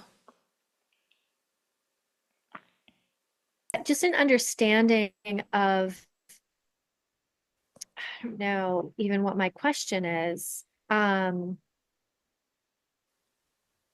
That what you were saying, it sounds like there's this capacity to shift and change things within an Akashic reading. Am I understanding that correctly? Mm-hmm. Yeah. And when you say shift and change things, you mean like basically what the records are, you know? Is that what you mean by shift and change things? Yeah. Yeah, absolutely. That's what we're doing, because if you think about the Akashic Records, it's the potential of absolutely everything. The Akasha is, as we talked about in the first module, it's the primary substance. And this primary substance is so fine and sensitive and responsive that even the smallest thing makes an impression on it. So even a thought, any whiff of a thought actually makes an impression on the Akashic field, and it actually becomes alive. It becomes a narrative. It continues to unfold from that potential. So there's, again, we could blow our minds with imagining all of the infinitude of potentials that are there just for me. And it's not just me in this life. It's also the past lives and the future lives of my soul that are relevant to my experience, potentially relevant to my experience. So this is why I think, some people will say like, wonder if we do reincarnate as other kinds of species or trees. And yes, sure. I think, I mean, why not? I wouldn't, I could never be so arrogant to say absolutely yes or absolutely no, because how the hell would I know? I think that would be insane to insist that I have that knowledge. But I would say that yes, we probably do, and we can, or at least we can call upon those experiences. However, we usually do recall lives as humans because those are highly relevant to another life as a human, has more relevancy. So yes, we are changing or activating, might even be another way to state it, what's going on in our records by going to the records. And the intention is that it will be in our highest benefit, not our highest benefit and the highest benefit of all concerned, which is everybody, because we're all connected, right? Is that answering? And feel free to please tell me if the answer is no, it's not answering, ask some more. That totally did. That just helped me a little bit. So thank you. Okay, sure. You sure that's good for now? I'm sure. Thank you, Tricia. Sure thing. Thank you. Anyone else? Any questions or comments?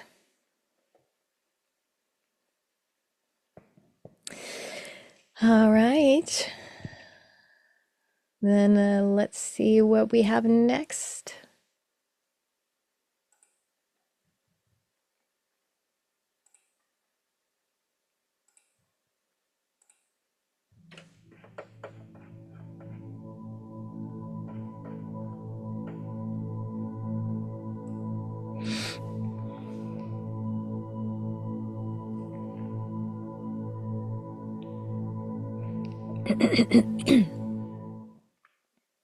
Now let's talk about what we can do around the session. And when I'm saying the session, I really am just, that part that I'm talking about is the main technique of using the invocation, pulling through the information, closing the record. So in the fuller context of a service, what are the things that we can do that also are adding to this experience? And so let's start with the beginning. That's a very good place to start. And that is before we actually head into opening the records, that preliminary portion. And I would like for you to think of this preliminary portion as diffusion. Diffusing that which has come to the records for support. And so what does it mean to diffuse something? Well, basically, it is to pump it full of other energy so that it can be expanded. And in that process, sometimes some parts fall away.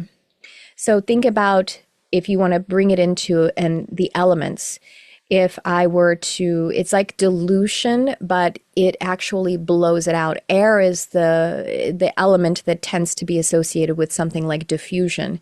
If I were to take a hairdryer to a pile of glitter, and then that glitter is going to expand and it's going to move all around and it's going to create a different picture. Some of the glitter is going to fly away completely, and then it's going to become this different form made of the same parts. Well, again, some of the parts may leave. They may longer be a part of it. That's what diffusion is about. And so this diffusion process really has to do with listening to your client if you're offering the service to another, but also listening to yourself if it is for yourself.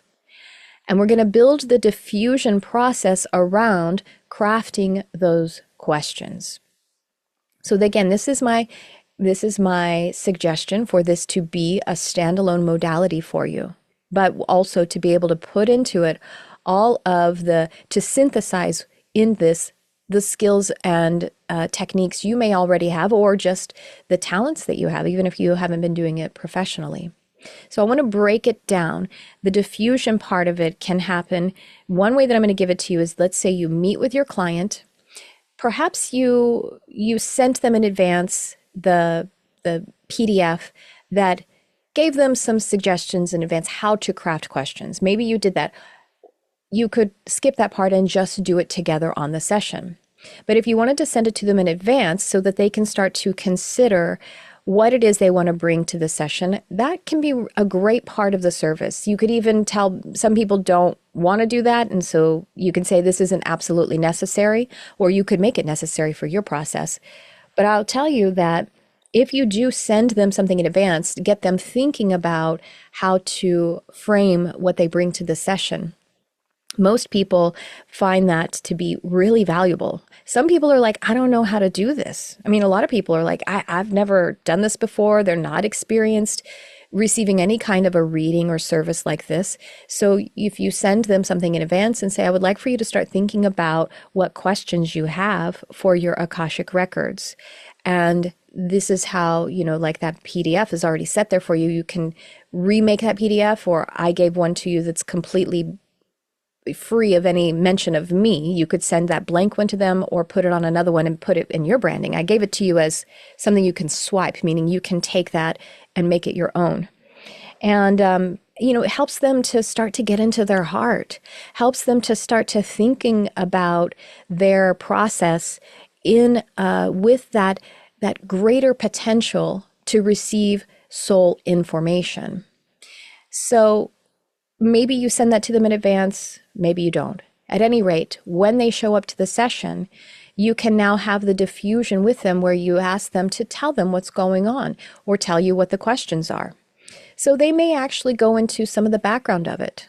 Or they may, or again, there's many different ways you can do this. Or you could say, they're like, well, here are my questions. And you might need to help them adjust those, because even if they did get that instruction in advance about we don't do shoulds and we don't ask yes or no questions because we want to make it more expansive, you might help them to reframe and retool those. But maybe they come to the session and you don't even send them anything in advance. And they're saying, and you say, well, what is on your heart? What is it how would you like to use this session? You tell them what the Akashic Records are, or maybe you have it on your website. You already explained that. This is what we can do with the Akashic Records. And in this diffusion part, my suggestion is that we don't start using any of our other modalities, again, to make this as a standalone. So we don't start counseling, we don't coach, and we don't start to do reading at this point if we're an intuitive or a healer. We listen.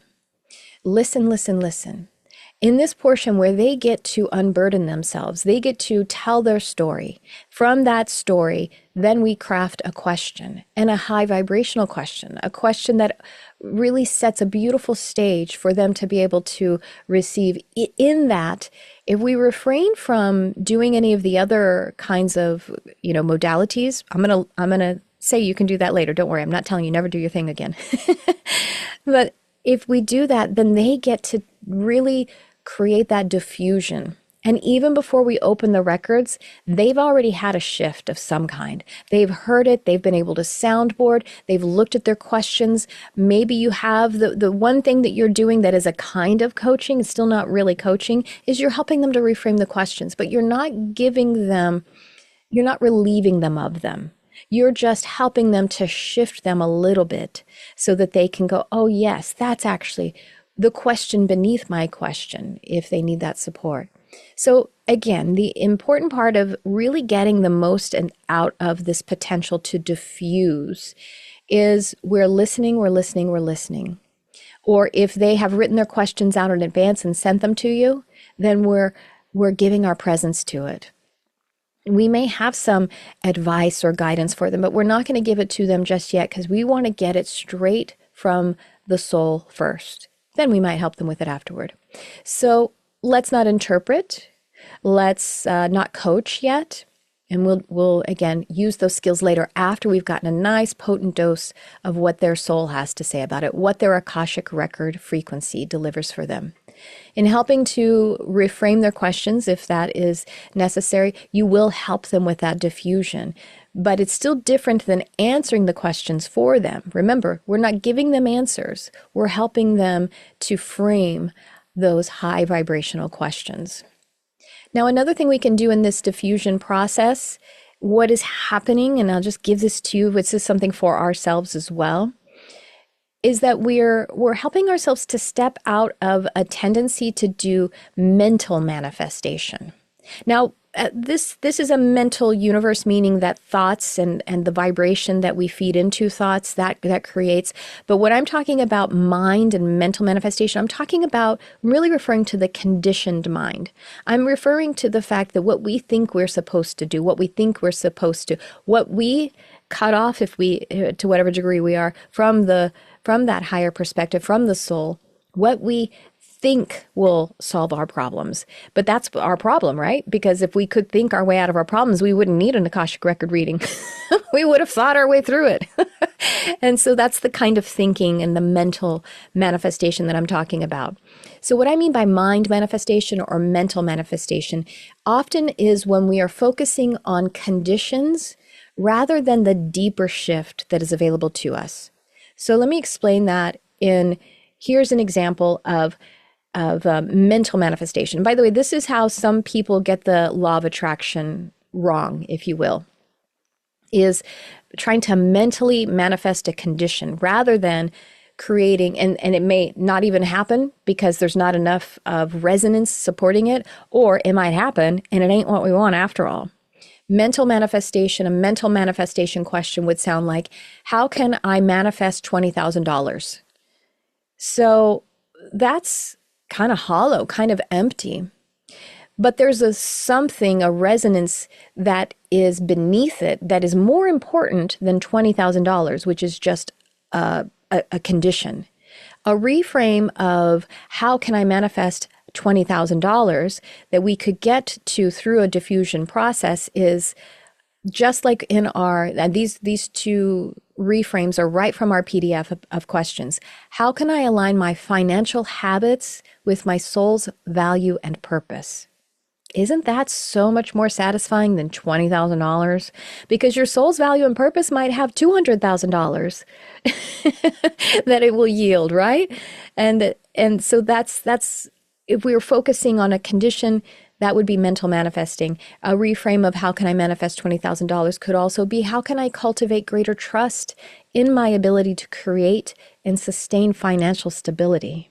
That, deeper, that's a better way. The soul can really download some stuff to that. The Akashic frequency can be really refined and beautified to receive that, the support in that area. Or how can I move toward ease and empowerment regarding my financial well-being? Because if we were to imagine someone's like, how can I manifest $20,000? I mean, I've asked that question, how can I manifest $20,000?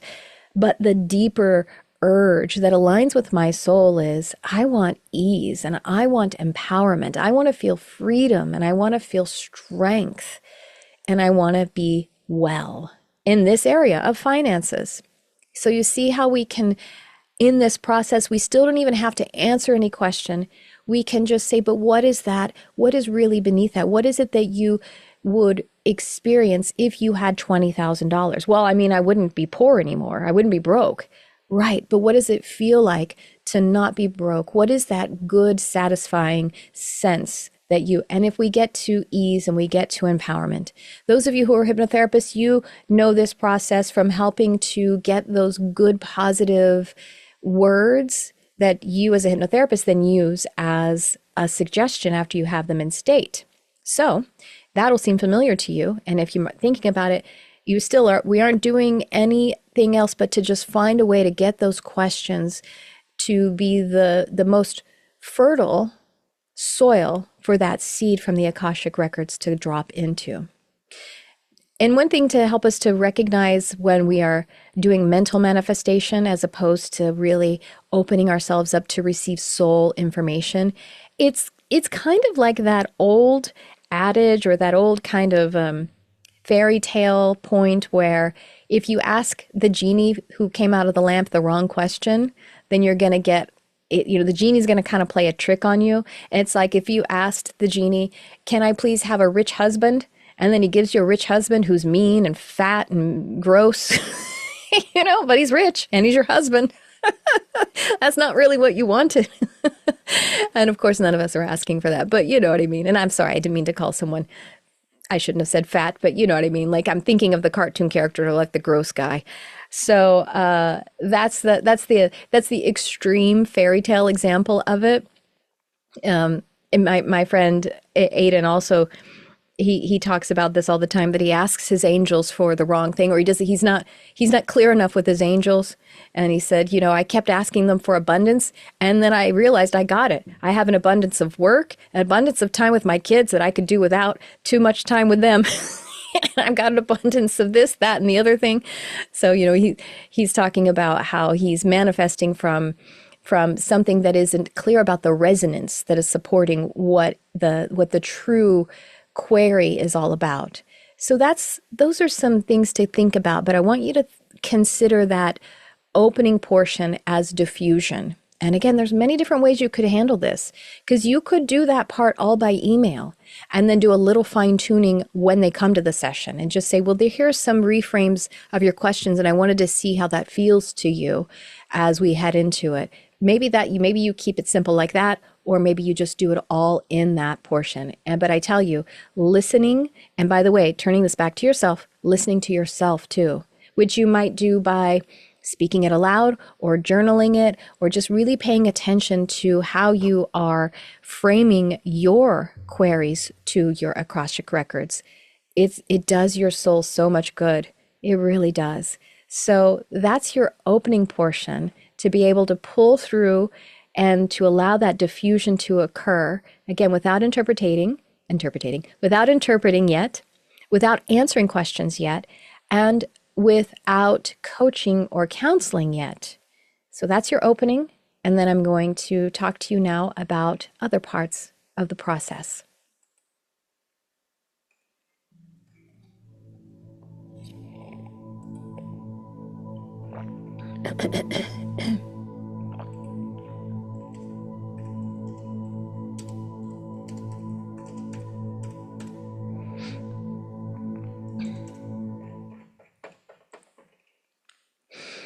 All right, so you have done your diffusion. You got those beautiful questions.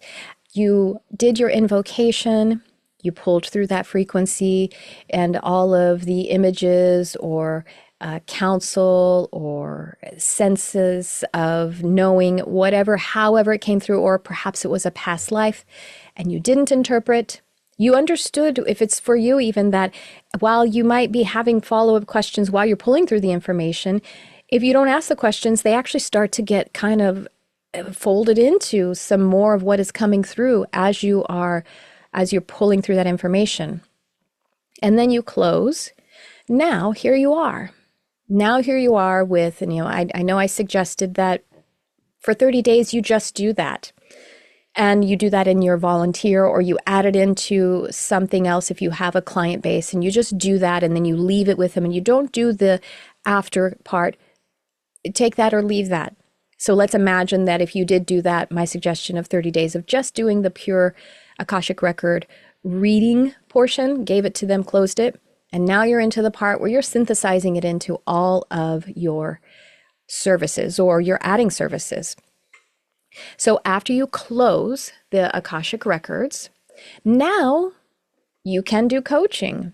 Now you can channel. Now you can offer some intuitive reading, or you can do Reiki, or you can use divination tools. You can do anything that from now we have this beautiful piece of writing from the soul, directly from the Akashic Records. You could, if there's this one part where the person's like, I didn't really understand, how is that life helping me? Well, if you are an intuitive coach or counselor, maybe you can tap into it and you can help them with that. Or maybe you go, hold on, let me just tap in and see what your guides have to say about that. Let me see if there's some mediumship that's coming through. Go ahead and do your regular process based upon the information that came through. Now, if they totally got all of it and they're like, yeah, that's fantastic, I love it, blah, blah, blah, blah, blah, then you can just amplify that too. Now, also, again, I know some of you are hypnotherapists. You could take that information and you can go into a hypnosis. You can use imagery that based around the revelations, based on some of and you can drop in some suggestions that will help to recode even deeper into their subconscious mind. So much that you can do. Now, if you are starting out with this, I'm going to give you some other things that you can do right now to be able to do that, the expanding of it after we close the records. One thing that you can do too is you could give them homework of affirmations, or if you like to write spells or something a little bit longer to help them to integrate the information. Because even no matter how much you do in that session, there's going to be a delayed response. They're going to be recoded after we leave the session. And that is the great thing. Definitely let your clients know that so that they can be open to it and they can continue to be present to it, because their presence to the process even afterward will help to deepen the work that was brought through. But here's something I think anyone can do. It is that we can assign them an affirmation. You can craft it with them in the way that you crafted their questions with them. You can craft an affirmation about what they received in this.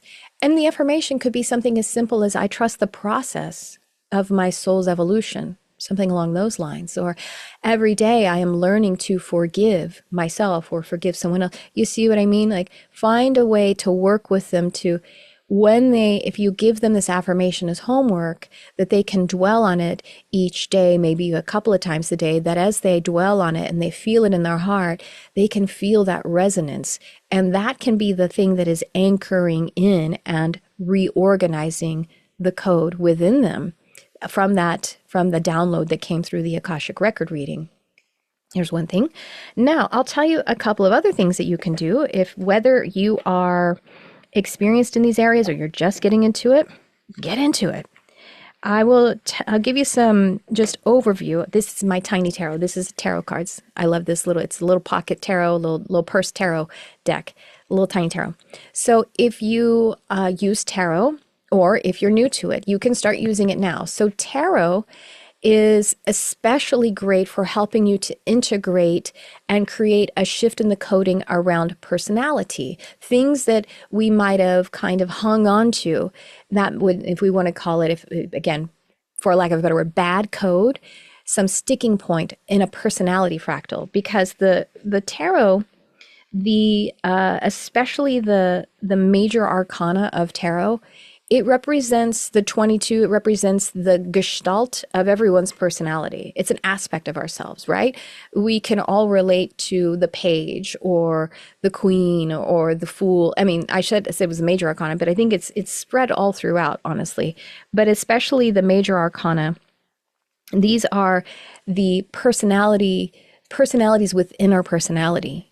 So tarot can really help us to shift and expand. And then we're bringing in this layer of the higher self. The higher self is the layer that is interpreting the information from the soul. And so we get a lot of symbols and we get a lot of sometimes metaphors and stories and narratives. And so tarot, pulling doing a proper big spread, or maybe just pulling 3 cards, and letting that be the interpretation that is adding to the information that came through. It would be it'd be remarkable, because you'll be like, oh my gosh, how perfect is that card with that past life that we brought through? I mean, they're so like, you can't write this shit kind of thing. You know what I mean? So you could use tarot. So again, remember, tarot really helps us to maybe shift some things that are going on, especially with the personality. But, it's expansive. It's a really robust model. But I'm just giving you a few ideas. Or, I left it. Oh, wait. I'm looking for a deck of oracle cards. Thought I had one here. Okay. Or you could use oracle cards. Same thing. Pull 1, 2, 3, 5, whatever you like.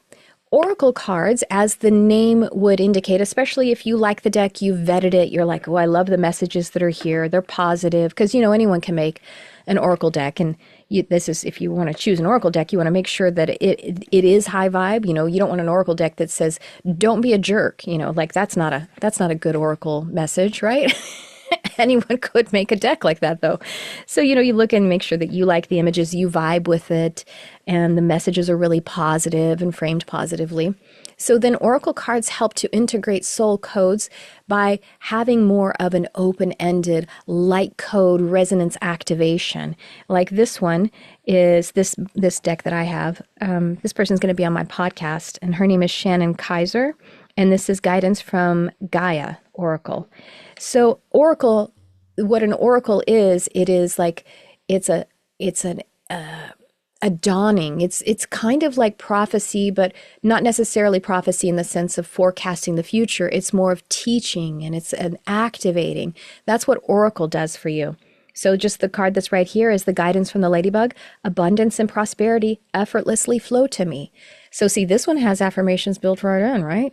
So that might be something that will help to amplify one of the pieces of information that came through in your Akashic reading. So Oracle cards help to integrate soul codes, and they tend to be more open-ended and very, very oriented to light and receiving that attunement there. I also, and if you guys have worked with me before in any capacity, you hear me talk about runes, R-U-N-E. Runes are actually, they're about 1,000 years older than the tarot. And runes have these ancient symbols on them. And there is, you can get a deck, or get a set of runes from Etsy or Amazon. You can make your own. And then all of these, you can get a guidebook, or you can just look them up. There's plenty of free resources to actually see what they each mean.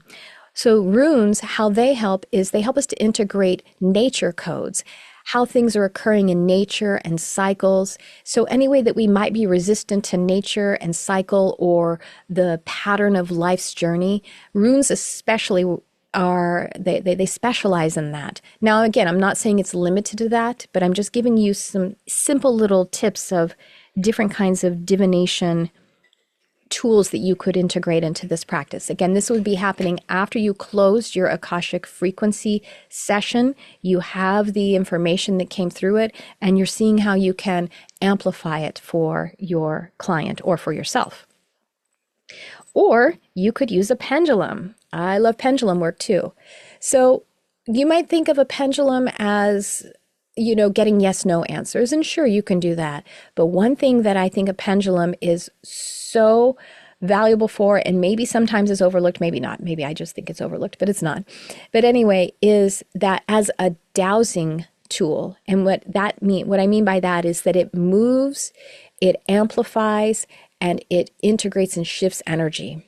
So if there is some area of the that needs to be diffused more, or there is something that they received as a congratulations, you are so talented in this way and you're wonderful, and they're like, oh my gosh, really? Anything that they may need to receive more deeply. So the pendulum, we can allow it to move energy with its kinetic processing.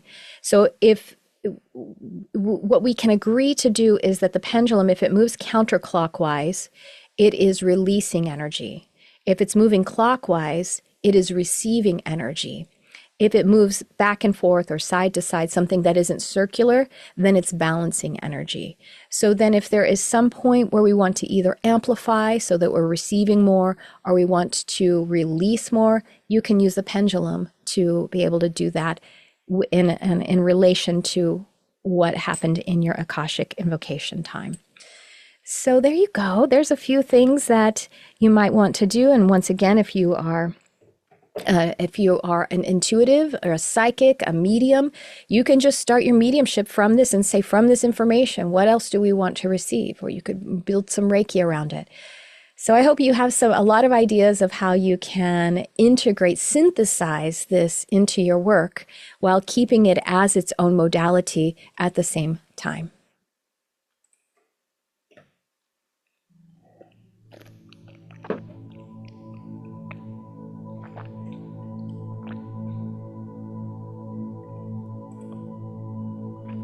I'm going to power through the last couple of lessons, and then we'll take questions at the end. All right?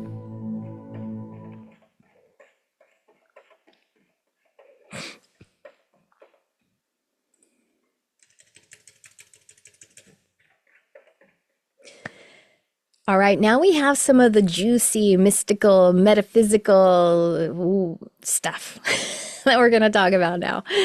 And we're going to talk about, it's kind of like the macro and the micro. We're going to start with that macro.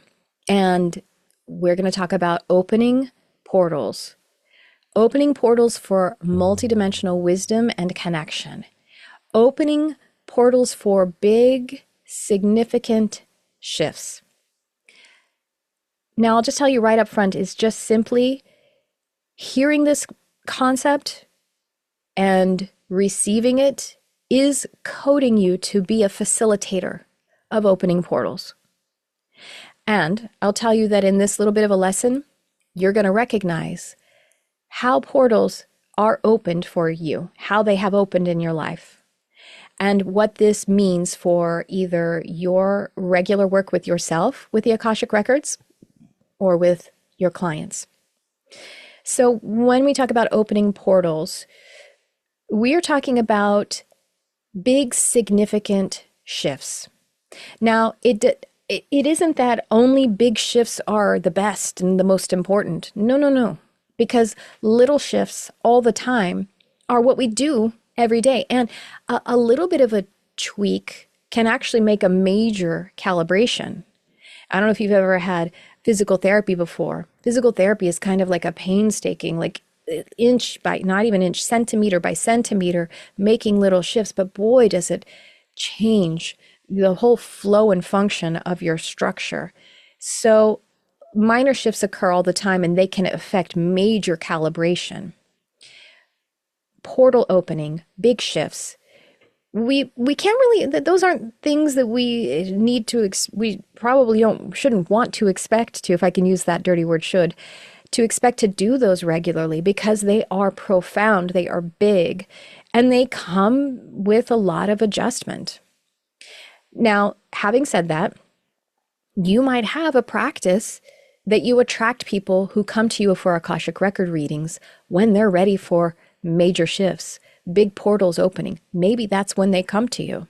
Or maybe 50% of them do, or 90% of your clients who come to you for Akashic Records, they're going to come for that big shift moment.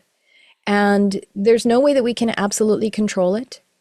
There's no way that we can, even if the person believes that's what they want, that we can force it to happen. The soul is going to affect that. But again, me telling you about this, calling it up into your awareness, is going to code you to be a facilitator of that if you so choose. Opening a portal in the Akasha when we're ready for, or we're calling in, a major existential transformation. Portals, for example, open when there are births, deaths, anniversaries of those kinds of major events. Not only exclusively, but just to give you an idea of the magnitude of what we mean by opening a portal. So once again, it's not reserved only for births and deaths, but I want to tell you how existentially relevant, and I'm going to give you a couple of examples. There is this interesting phenomenon that happens, that a lot of births want to occur on the anniversary of another birth, a birthday, or the anniversary of a death. Deaths want to seem to happen often on someone's birthday or on the anniversary of someone's death. It's a phenomenon that if you notice it, you will keep noticing it. So I have two examples of that. One is my father passed away 2015, and his wife passed away less than a year later. His wife had an event, a stroke or something. I don't remember, honestly. I didn't know her. But she was in a coma for 3 weeks from this, what became a life-ending event. 3 weeks she was in a coma. And do you know when she passed? She didn't come out of the coma. She passed on my father's birthday. My father had passed, it was about 8 months prior. That portal opened, that's when she left. Now, it doesn't happen every single time, or maybe if it does, we're not always cognizant of what portal that person took, or, maybe just that death is creating a new portal. I don't know. But these things, I'm just giving you the context of what a portal is: existential transformation. Someone who's in our community, her name is Carson, and I have permission to share the story. She had a baby this past year as we're doing this class, And this was a scheduled C-section. She scheduled the C-section, and then as it approached, she learned that that was the anniversary of the passing of her grandmother. She didn't know that when she made the appointment.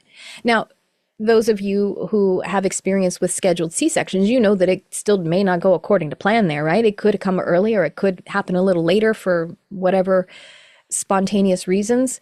But when she learned that was the anniversary of her grandmother's passing, of her death date, I was like, she's definitely coming then. This daughter is definitely coming. And she did.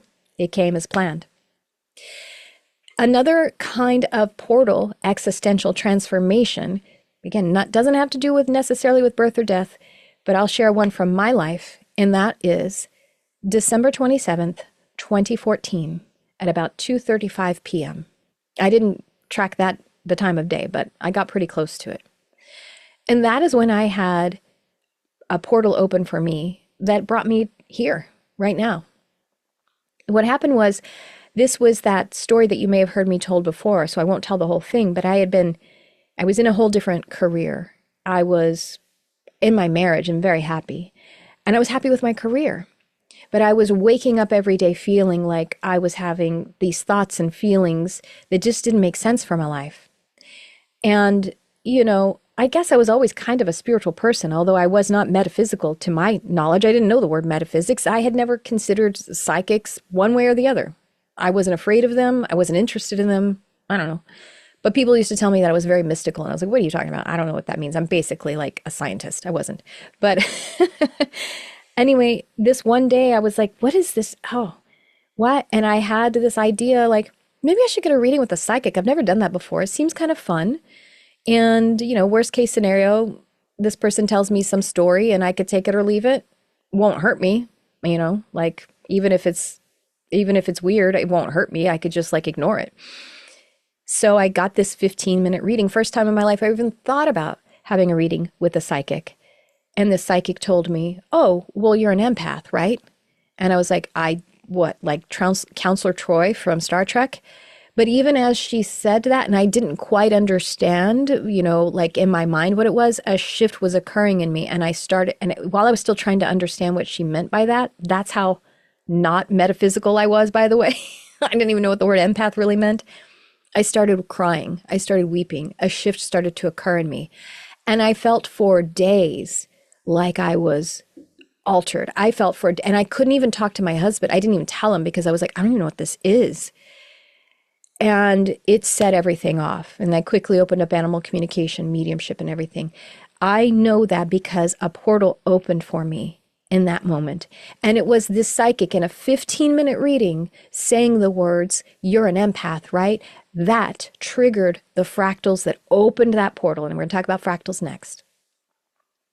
So did the psychic know I was coming to her for a big existential transformation, opening a portal? I don't know. Maybe she did, maybe she didn't. That's not the point. You might know it, though. You might know it. You might know it by the way that their questions are framed, what they're asking about. And if you just hold the space for it, and you're holding that column of light, and you're holding the hearts open, you might sense it and feel it. And afterward, you can let them know.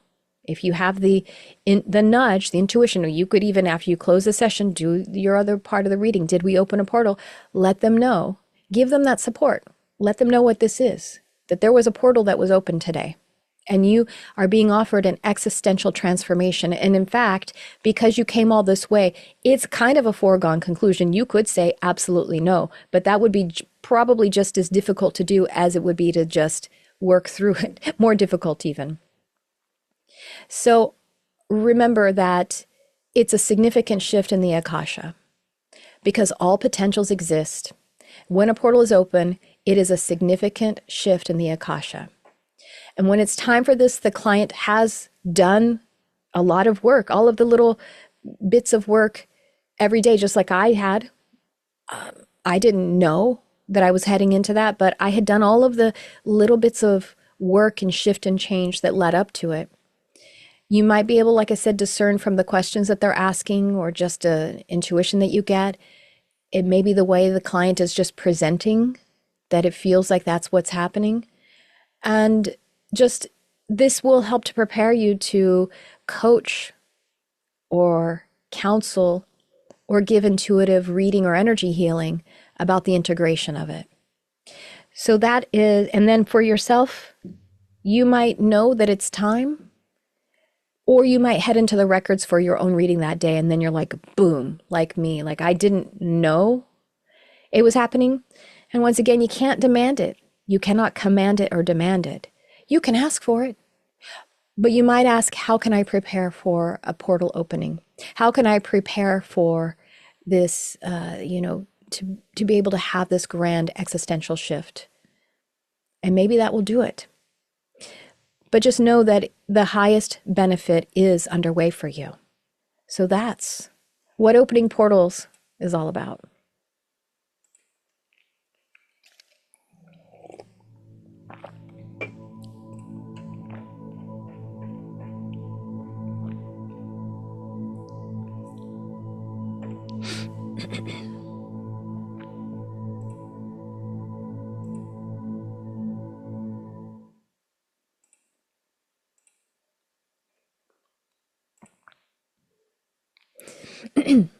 All right, now we're going to get into activating fractals. This is a super cool work too, and I have a PDF for you about this. So we're going to talk about, first of all, let's talk about what fractals are.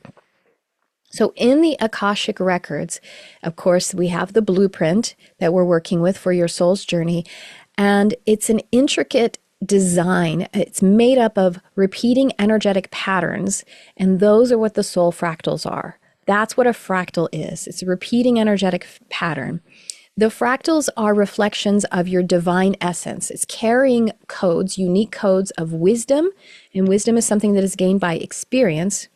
It's carrying codes of your purpose, and of course, it's carrying codes of all of the potential. When we activate fractals that align with our highest path, we can also contribute to that higher harmony of the whole collective. And that is what this PDF and what this lesson is all about.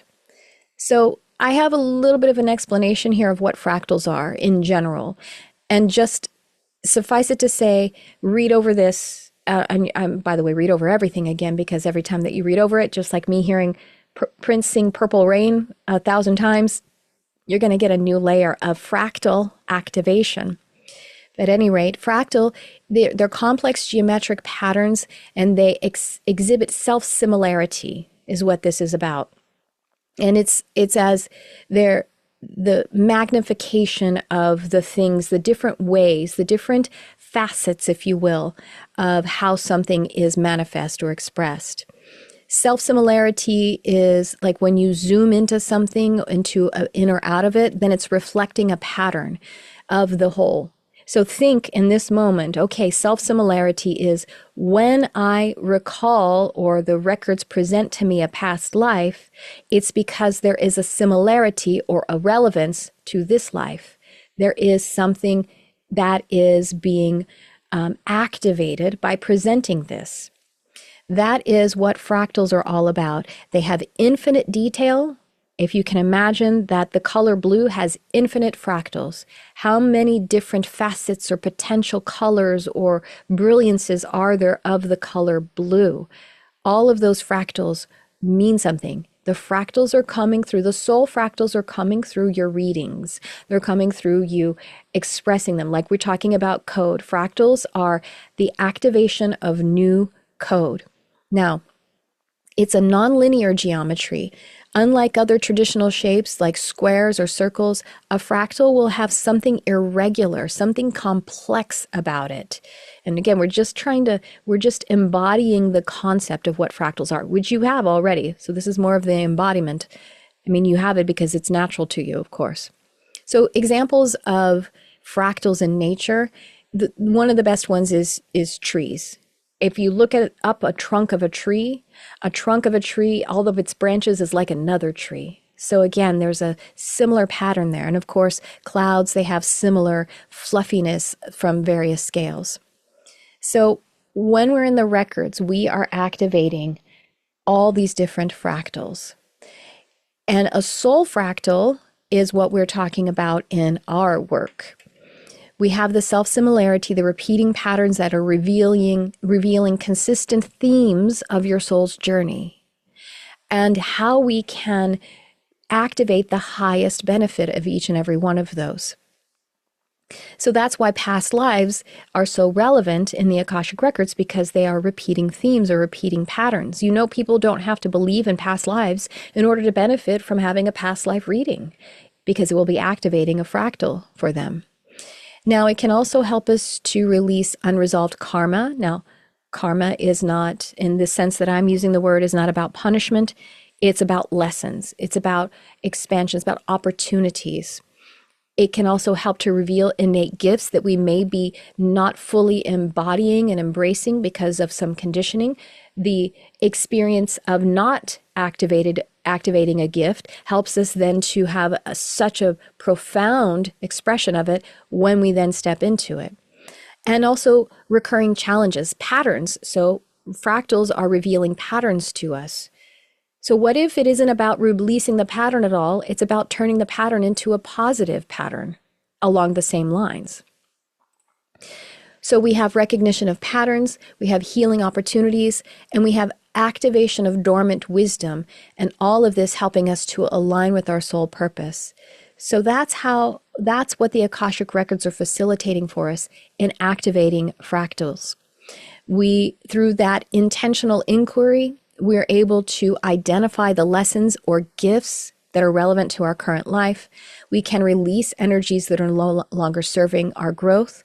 And then we can activate those fractals to bring greater alignment in with that soul purpose. The thing that I want to highlight is that when we're activating more and more of the fractals that are in alignment for us, we start to get more of the positive synchronicities in the field. By the way, and positive synchronicities, again, sometimes a synchronicity, we don't recognize it as positive because we need to activate the resonance of the fractal that will help us to realize that this is actually a positive synchronicity. It's a repeating pattern and it's here for me. So that's another shift we're always wanting to make. We can identify patterns and themes and explore the records in order to have those recurring things come into alignment with the things that we're uncovering, like maybe if we have leadership abilities or healing or creativity that are repeating patterns in our life. I don't know about you, but I can look back to when I was a teenager and go, well, I feel like I was already doing this work. I was already tending to teach and, do the different things that I want to do. We can call in the activation of the codes, which will activate those fractals and align us with that higher benefit in the Akashic Records. And of course, it's all for the highest benefit. It's for the highest benefit of all. So that is what is happening with the sense of activating fractals. Again, just embodying this information, read through that PDF on your own and really take it in deeply. But even having the knowledge of this and being excited about it, you might notice that when you're when you have the records open and you're receiving the frequency either for yourself or another, that if you're more clairvoyant, you might see different lights showing up. You might hear different tones or sense it in your body, because that is the fractals being activated and shifted. It's amazing. So that is the macro, the opening portals, and the micro, activating the fractals. That's what we're doing here in the Akashic Records. Okay, I think that is it for good.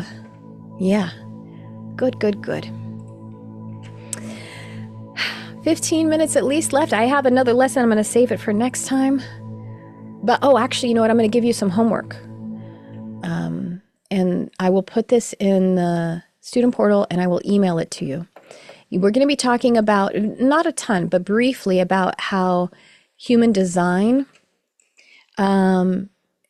helps us to, it correlates with this. And what I want to give you is I want you to look up your incarnation cross. If you look up your, and again, you don't have to study human design or even become an expert in it to benefit from this homework in this lesson. If you pull your human design chart any way that you just go free human design chart, and I will pull up, let's see if I can, the one that I'm going to pull up here is by a website called Genetic Matrix. You get Jovian Archive, or it doesn't matter. It's going to have the name of your incarnation cross.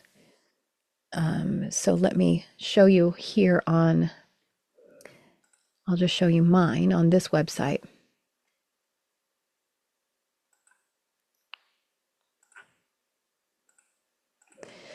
On this website here, it's got all the blah, blah, blah, blah, blah. And then down here, you see it says Incarnation Cross. LAX, the plane 1. LAX, it's not the airport. It's left angle cross. The X stands for cross. I'll tell you what it is, though. It's these top two and these top two. That's why it's called a cross, because it's like across your the mandala that makes you up. So left angle cross is the plane. 1 is the name of my incarnation cross. That's what you, and it'll say it anywhere on any chart. Then these 3 links that I have here, these are from Karen Curry Parker's website. And these are all a summary. It's like a paragraph or so of the incarnation crosses. And I love Karen Curry Parker. You can look them up other places, but I love hers because it is so empowering. And by reading that, you will activate basically the fractals that align with this. So your incarnation cross is telling you about your purpose. It's a theme about your purpose. And it's one of those fractal patterns. It's a big overarching template that your soul is here to do. So you see here, this says the first one says left angle cross. You could just save all 3 of these links and I'll send all 3 of them to you. But basically, because mine said left angle cross, LAX, I would go find mine on this link. If yours says right angle cross, then you're going to look it up on this link and it says it right there. And then if you have a juxtaposition, then you'll look it up there. I'll give that to you. Just read it. Just read what that is and know that is a theme. It's like 70% of a theme of what's going on, at least with the human design. So what could be, if you wanted to add to your readings for other people, is you can ask their birth information like you would for an astrology natal chart reading. They have to have their verified time of birth. You could just go look up just that one paragraph. Again, you don't have to know anything about human design. And then let that feed into your time with them. Maybe you wait until the end to contextualize it. And you say, well, I just wanted to share with you after you've done the whole Akashic frequency, then you can share with them, almost knocked over my tea, that information about their purpose from that lens. So that's what I have for you for now, and we'll talk a little bit more about it next time. So what do you guys got? Questions, comments? I am here for you. Hi, Sydney. Or anything at all. I want to hear from you. If you want to share anything, and it doesn't have to be, don't worry about it being off topic or anything like that. And if not, I might want to call on people just to say hi, if that's okay with you. If you pop off your camera, then I'll, or you can just tell me to saw it off and I won't force you to. So I'm going to do it then. Tiffany, how are you? You could just tell me how you're doing tonight, or if you have any questions. I just want to make sure that I give you space. Hi, yeah. So I'm kind of quiet today because I was actually in the hospital earlier this week. What? Oh, I'm so sorry. I ended up in the emergency room. Basically, it was just a kidney stone gone bad. Oh. And so, yeah, I've been dealing with that this week. Oh, no. So, yeah, that has not been very fun. Oh, I'm so sorry. And it's ongoing. So, yeah, I have more appointments to go do more things. And yeah, so, Okay. and what's funny is though, I remember earlier today, we were, my husband and I and my son, we were all talking about something. And I was like, I'm going to ask about that today. And now I can't remember what it was. Well, if you do remember it had something to do with quantum computing and like other dimensions and things. Mhm. I think maybe it was just that my husband was listening to somebody's podcast and they were talking about how they had heard that Google has this Yes. Well, I talked about it. quantum I talked chip about it. Yeah, thing. Willow. I talked about it in the first class. I don't know if you remember. So that's why I Oh, thought about it. you Yeah, know it's what? called I Willow. I kind of I vaguely remember. But yeah, so I was like, oh, that's because they were all sitting there going, that's so weird. I don't understand how this could be. And I'm just sitting there going, yeah, it just seems, yeah, it seems like how that's how it would work. Okay, sure. Like I'm just like different dimensions, they're computing Yeah, together. Yeah, yeah, of course, yeah. right? Oh, well, no, that's great because I had a nudge that we were going to talk about that again. I'd like to refresh a little bit. So that's perfect. I'm glad I called on you. So just it's in the yeah, it's in the first module. It's in the last week, or not last week, but the last set of classes.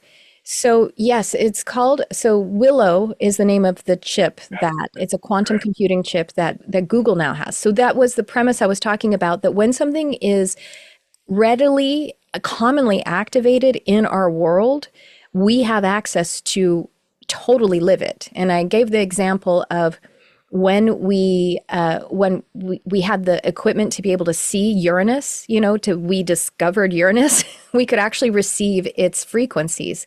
And then that's when we changed entirely. We became nine-centered beings as opposed to seven-centered. We got projectors started being born then. So as an example, so now that this is commonly available in our awareness, what Willow is able to do is what this quantum computing chip can do is I'm going to try to remember this.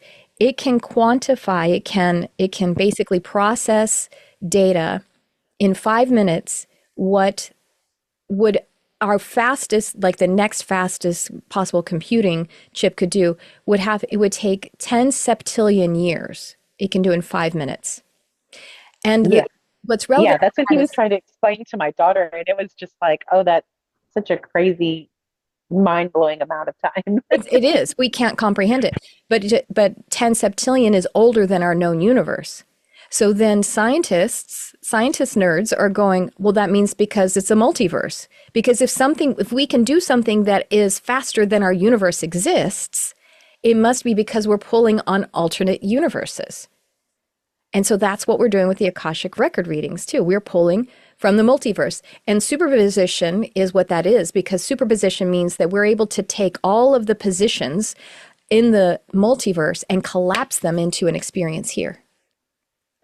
So that's cool. Thank you for that's so cool. I love that you guys synchronized Yeah. with that just happened to today. Yeah. And today's my son's birthday too. Oh, wonderful. That's a portal. Yeah, yeah. He Oh, turns the great. big 2-0 today. Oh, wonderful. Well, thank you for coming. I'm so sorry. Are you on antibiotics and other kinds of treatment to move through this? Yeah, yeah. Antibiotics and I don't even know. Like when they gave me like four different things, and I had to like write down on the paper what they were each for because I was like, I Yeah. don't know what these are. Yeah. So yeah. We'll get well soon. And thanks for Today coming I'm tonight. doing better than I have the last few days though, so that's good. Yeah. Yeah. Yeah. Good, good. Well, it's so good to see you. Thank you. And tell your family that thanks for bringing the discussion to class again tonight. Super cool. Yeah. Awesome. Hey, Courtney. Hey, I was just going to say that, well, for one, I wrote it in the comments, but I don't know if you saw it. But my daughter was born on my grandma's death day, 2 years after she died. Wow. And Yeah. also, I opened the Akashic Records last night after Astral Mastery because I was like, I got to do this before class. Oh, Got to get good. some practice in. And I did it, and remember, well, anyways, I asked a question. Um, and as soon as I started reading the invocation, I could feel all this energy in my body. And every time I repeated that sentence, it like got stronger and stronger and stronger. And then like my throat chakra was so activated. And I only heard a couple of words. I heard love and self-love, because I was asking like one of the, gosh, I can't remember what question it was, but it was basically about what am I supposed to be learning from this whole situation with my ex. And so that's what I got from it. But it was pretty cool. So I'm excited to do it some more. Oh, good. I love that. Thank you for sharing. Yeah, and you can make it easy. You can just go and read through the invocation and bask in it for a moment, wherever you want. I mean, it doesn't have to be a whole big hour-long thing every time. But yeah, the all of that receiving all of that energy, even just doing the invocation, it is creating a different coding. So that's really great. And I love that. I think love and self-love are I second and third that. Well, and then during class, I drifted off thinking about the whole throat chakra thing. And I think that was like speaking my truth. And also, I noticed when I was laying there and I was in it, um, it was weird because I'm used to having like so many thoughts all at the same time. Like my brain doesn't shut up a lot. And it was like I couldn't even grasp on to thoughts. Like it was like there wasn't, it was really cool. And I just laid there for a long time and I'm like, I don't know when I'm supposed to close this. Well, So I just laid there for a while. if you fell asleep, that would be fine. And then maybe, I mean, like if you fell totally asleep, they're going to close. If you dozed off a little bit, then I would probably just, close them after but yeah, they would close. But falling asleep changes, it shifts the state of being. So yeah, that would be fine too. You could fall asleep in the records. Wonderful. Thank you so much. Thanks for sharing. I love it. That's great. Well, a few minutes left. Can I call in Amina? Hi. You could just say hi. You don't have to Hey, hi Tricia. Hi pressure. everybody. How you doing? I'm great. I did have my hand up earlier because Oh, you hit something about, but I'm I sorry. understand that you were doing a lecture. I'm so Uh, sorry. But yeah, can we oh, can we no do it now? problem. Yeah. What was I going to say? It was about the portals, Mm-hmm. and um, I was just reminded of. I tell my kids and my close friends to be careful around your birth date because I told them it's a portal that opens up, and a few weeks before and a few weeks after, like, I've seen so many times people like pass Yeah. unexpectedly Yeah. before their birthday or right after their birthday. And I didn't know really why or what that's about, but I don't know if you can speak to that. Yeah, sure. And I would say there are things that are so definitive so deterministic, even if from our perspective it could seem wrong, it's the soul had to sign off on it, so it can't be wrong. You know what I mean? Like deaths or something that for us, it's to not to invalidate our reality, like that person should not have died or they died too soon or whatever, you know what I mean? It's definitely doesn't negate that. However, it just seems as it's so absolute and deterministic that the soul had to say, yes, it is appropriate for this life to end. Now, if it seemed that a person made a mistake or did something, they were, they made a mistake during that portal time. That's just something else for us to learn from, right? That it seemed, but again, the soul is like that wasn't a mistake. But Yeah. I get, you know what I mean? Like, but I think it's still good. It's good guidance and good advice. Be careful, meaning be mindful, be aware during that time because a portal is open. And Yeah. also, how much can I receive if I'm more mindful and if I'm more open to deeply receiving during that important time? And So, also, yeah. there was another part to that I wanted to mention. Um, Portal being open. Oh, I lost it. It's late. I'm like Oh, trying goodness. to keep Sorry. myself together. Trying to keep the cheese on the cracker, as my friend would say. Never heard that. I like it. But yeah, about the portal being opened. I don't know. It might come back before Okay. we leave. All right. Yeah, I hope so. Oh, there, that's what it was. Thank you, Spirit. Mhm. Um, the soul being like you have an option like every year that comes around to opt out or to I sign back up. I'm staying another year. Yeah. So I don't know where I read that or where that came from, but are you familiar with that? Like, I haven't really heard of that, but that I think I can relate to that. I feel like I could relate to that, or that's what we feel like. We feel like even if we I'll say even sometimes where I'm like, I don't want to make a big deal on my birthday. I don't feel like you still feel it. Like you without trying to. You got this big resonance happening.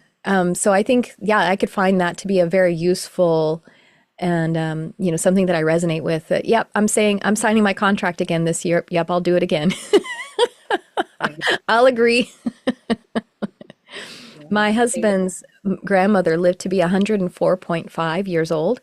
You know, you do fractions again when you get that super old, like you did when you were real little. And I'm one of the last, maybe the last time we saw her, I can't remember. She said, ew, it's very old. It's like she doesn't say a lot, but she was like, every day I wake up and I go, oh, okay. Just so simple. You know like, exactly. yeah, I'm still here. I'm back again. Yeah. That's it. Oh, Mhm.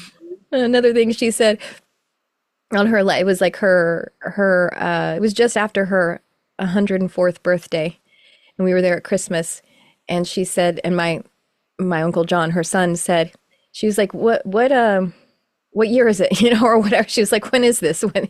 And he's like, oh, it's I don't remember what year it was either. And he goes, it's Christmas and you're 104. And next year, next Christmas, you'll be 105. And she goes, oh no, no. Just like, I'm not signing that contract again. I'll pass, thank you. Just so simple. So, I mean, yeah, I guess there's something to that. Thank you. Yeah. Speaking of old person, there was another pretty old person that I knew when I was in my 20s, and she said something funny. She said, well, at my age, green bananas are a risky investment.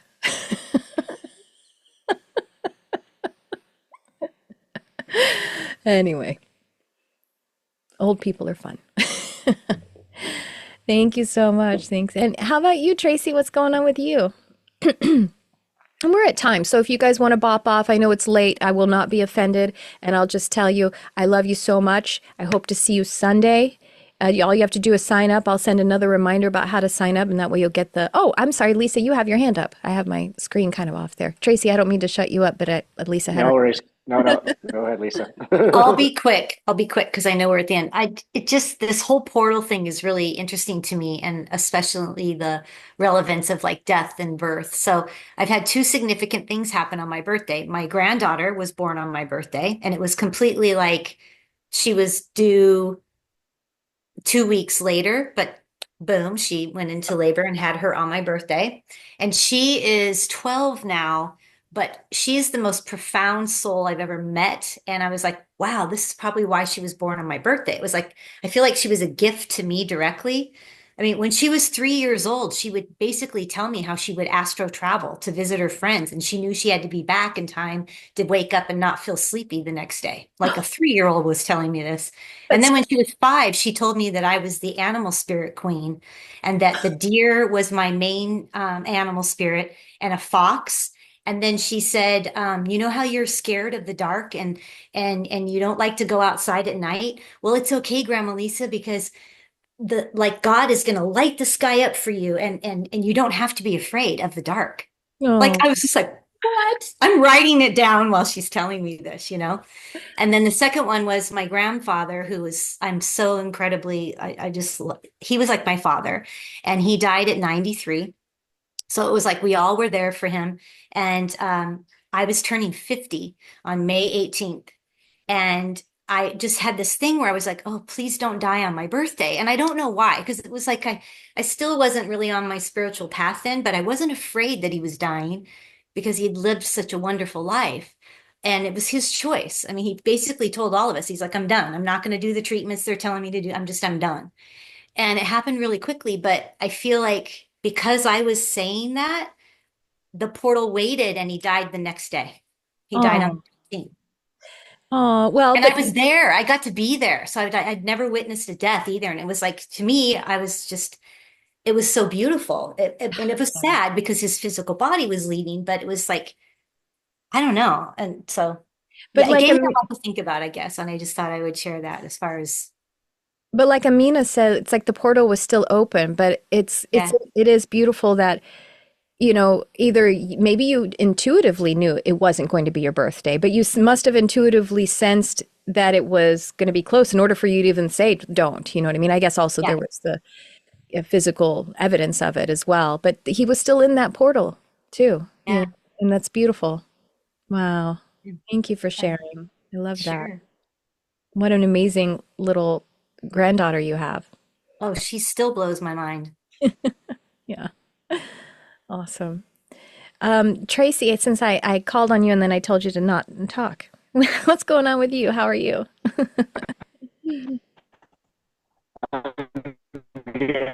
That was, that was an amazing story. What a beautiful granddaughter.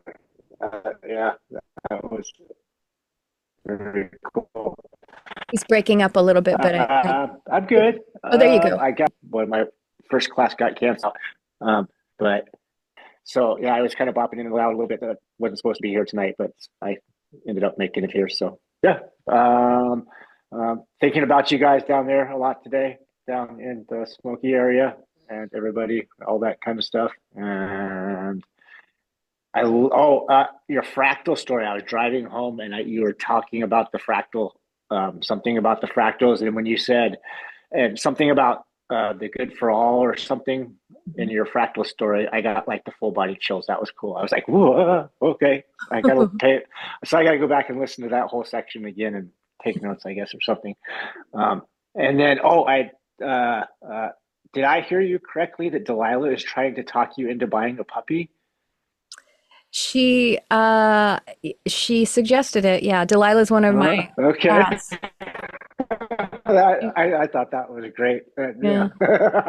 Yeah, it's I know it's not great because she's sad and she's mourning, and that's the whole reason for her wanting a puppy. But just the whole fact that she wants a puppy instead of like another cat, I thought that was well, she wants it. She wants. It's not that. That's a beautiful sentimental way. She wants a dog to keep Franzi busy. Oh, yeah, I see. And he doesn't bother her that much, but there's just the dynamic is so different since Barnabas left, Yeah. So that was her suggestion. She thought that if we got a dog, that it would, yeah. But no, I mean, her suggestion is not being taken right now. I understand that part. I just thought that was a great story. Yeah. Yeah. Thank you. Tracy's referring to, I told that last night in Astral Mastery.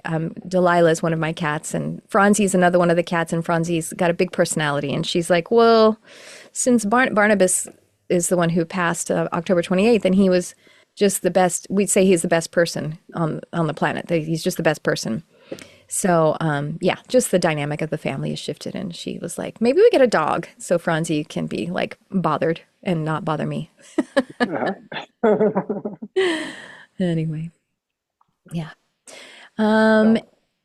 So Elsa, I know you said hello a little bit earlier, and I'm sorry about didn't figure out the PDF yet. Be sure to send me an email if we need that. But how are you? I downloaded it. Oh, good. Yeah, I'm Okay, good. Good. Yeah. Well, good to see that Yeah. you didn't get evacuated, and neither did I, unless everybody just left me here to burn. But They sent out a alert, and then they had to retract it because it was sent in error. oh, So that scared me. wow, great job there, y'all. All right, everyone. Well, thanks for sticking around. I know we went a few minutes over, but I just wanted to say hi to everyone. And hi, Sierra and Anna, you're there with the computer, with the camera off, but I want to say I love you guys so much. Hope to see you on Sunday. I'll post this replay. It should be up by morning in case there's anything you missed, maybe even by tonight. And just practice the invocation, and you just get into it a little bit and have fun. That's rule number one always, is have fun. Love you guys. Have a great night. See you soon. Thank All you. right, guys.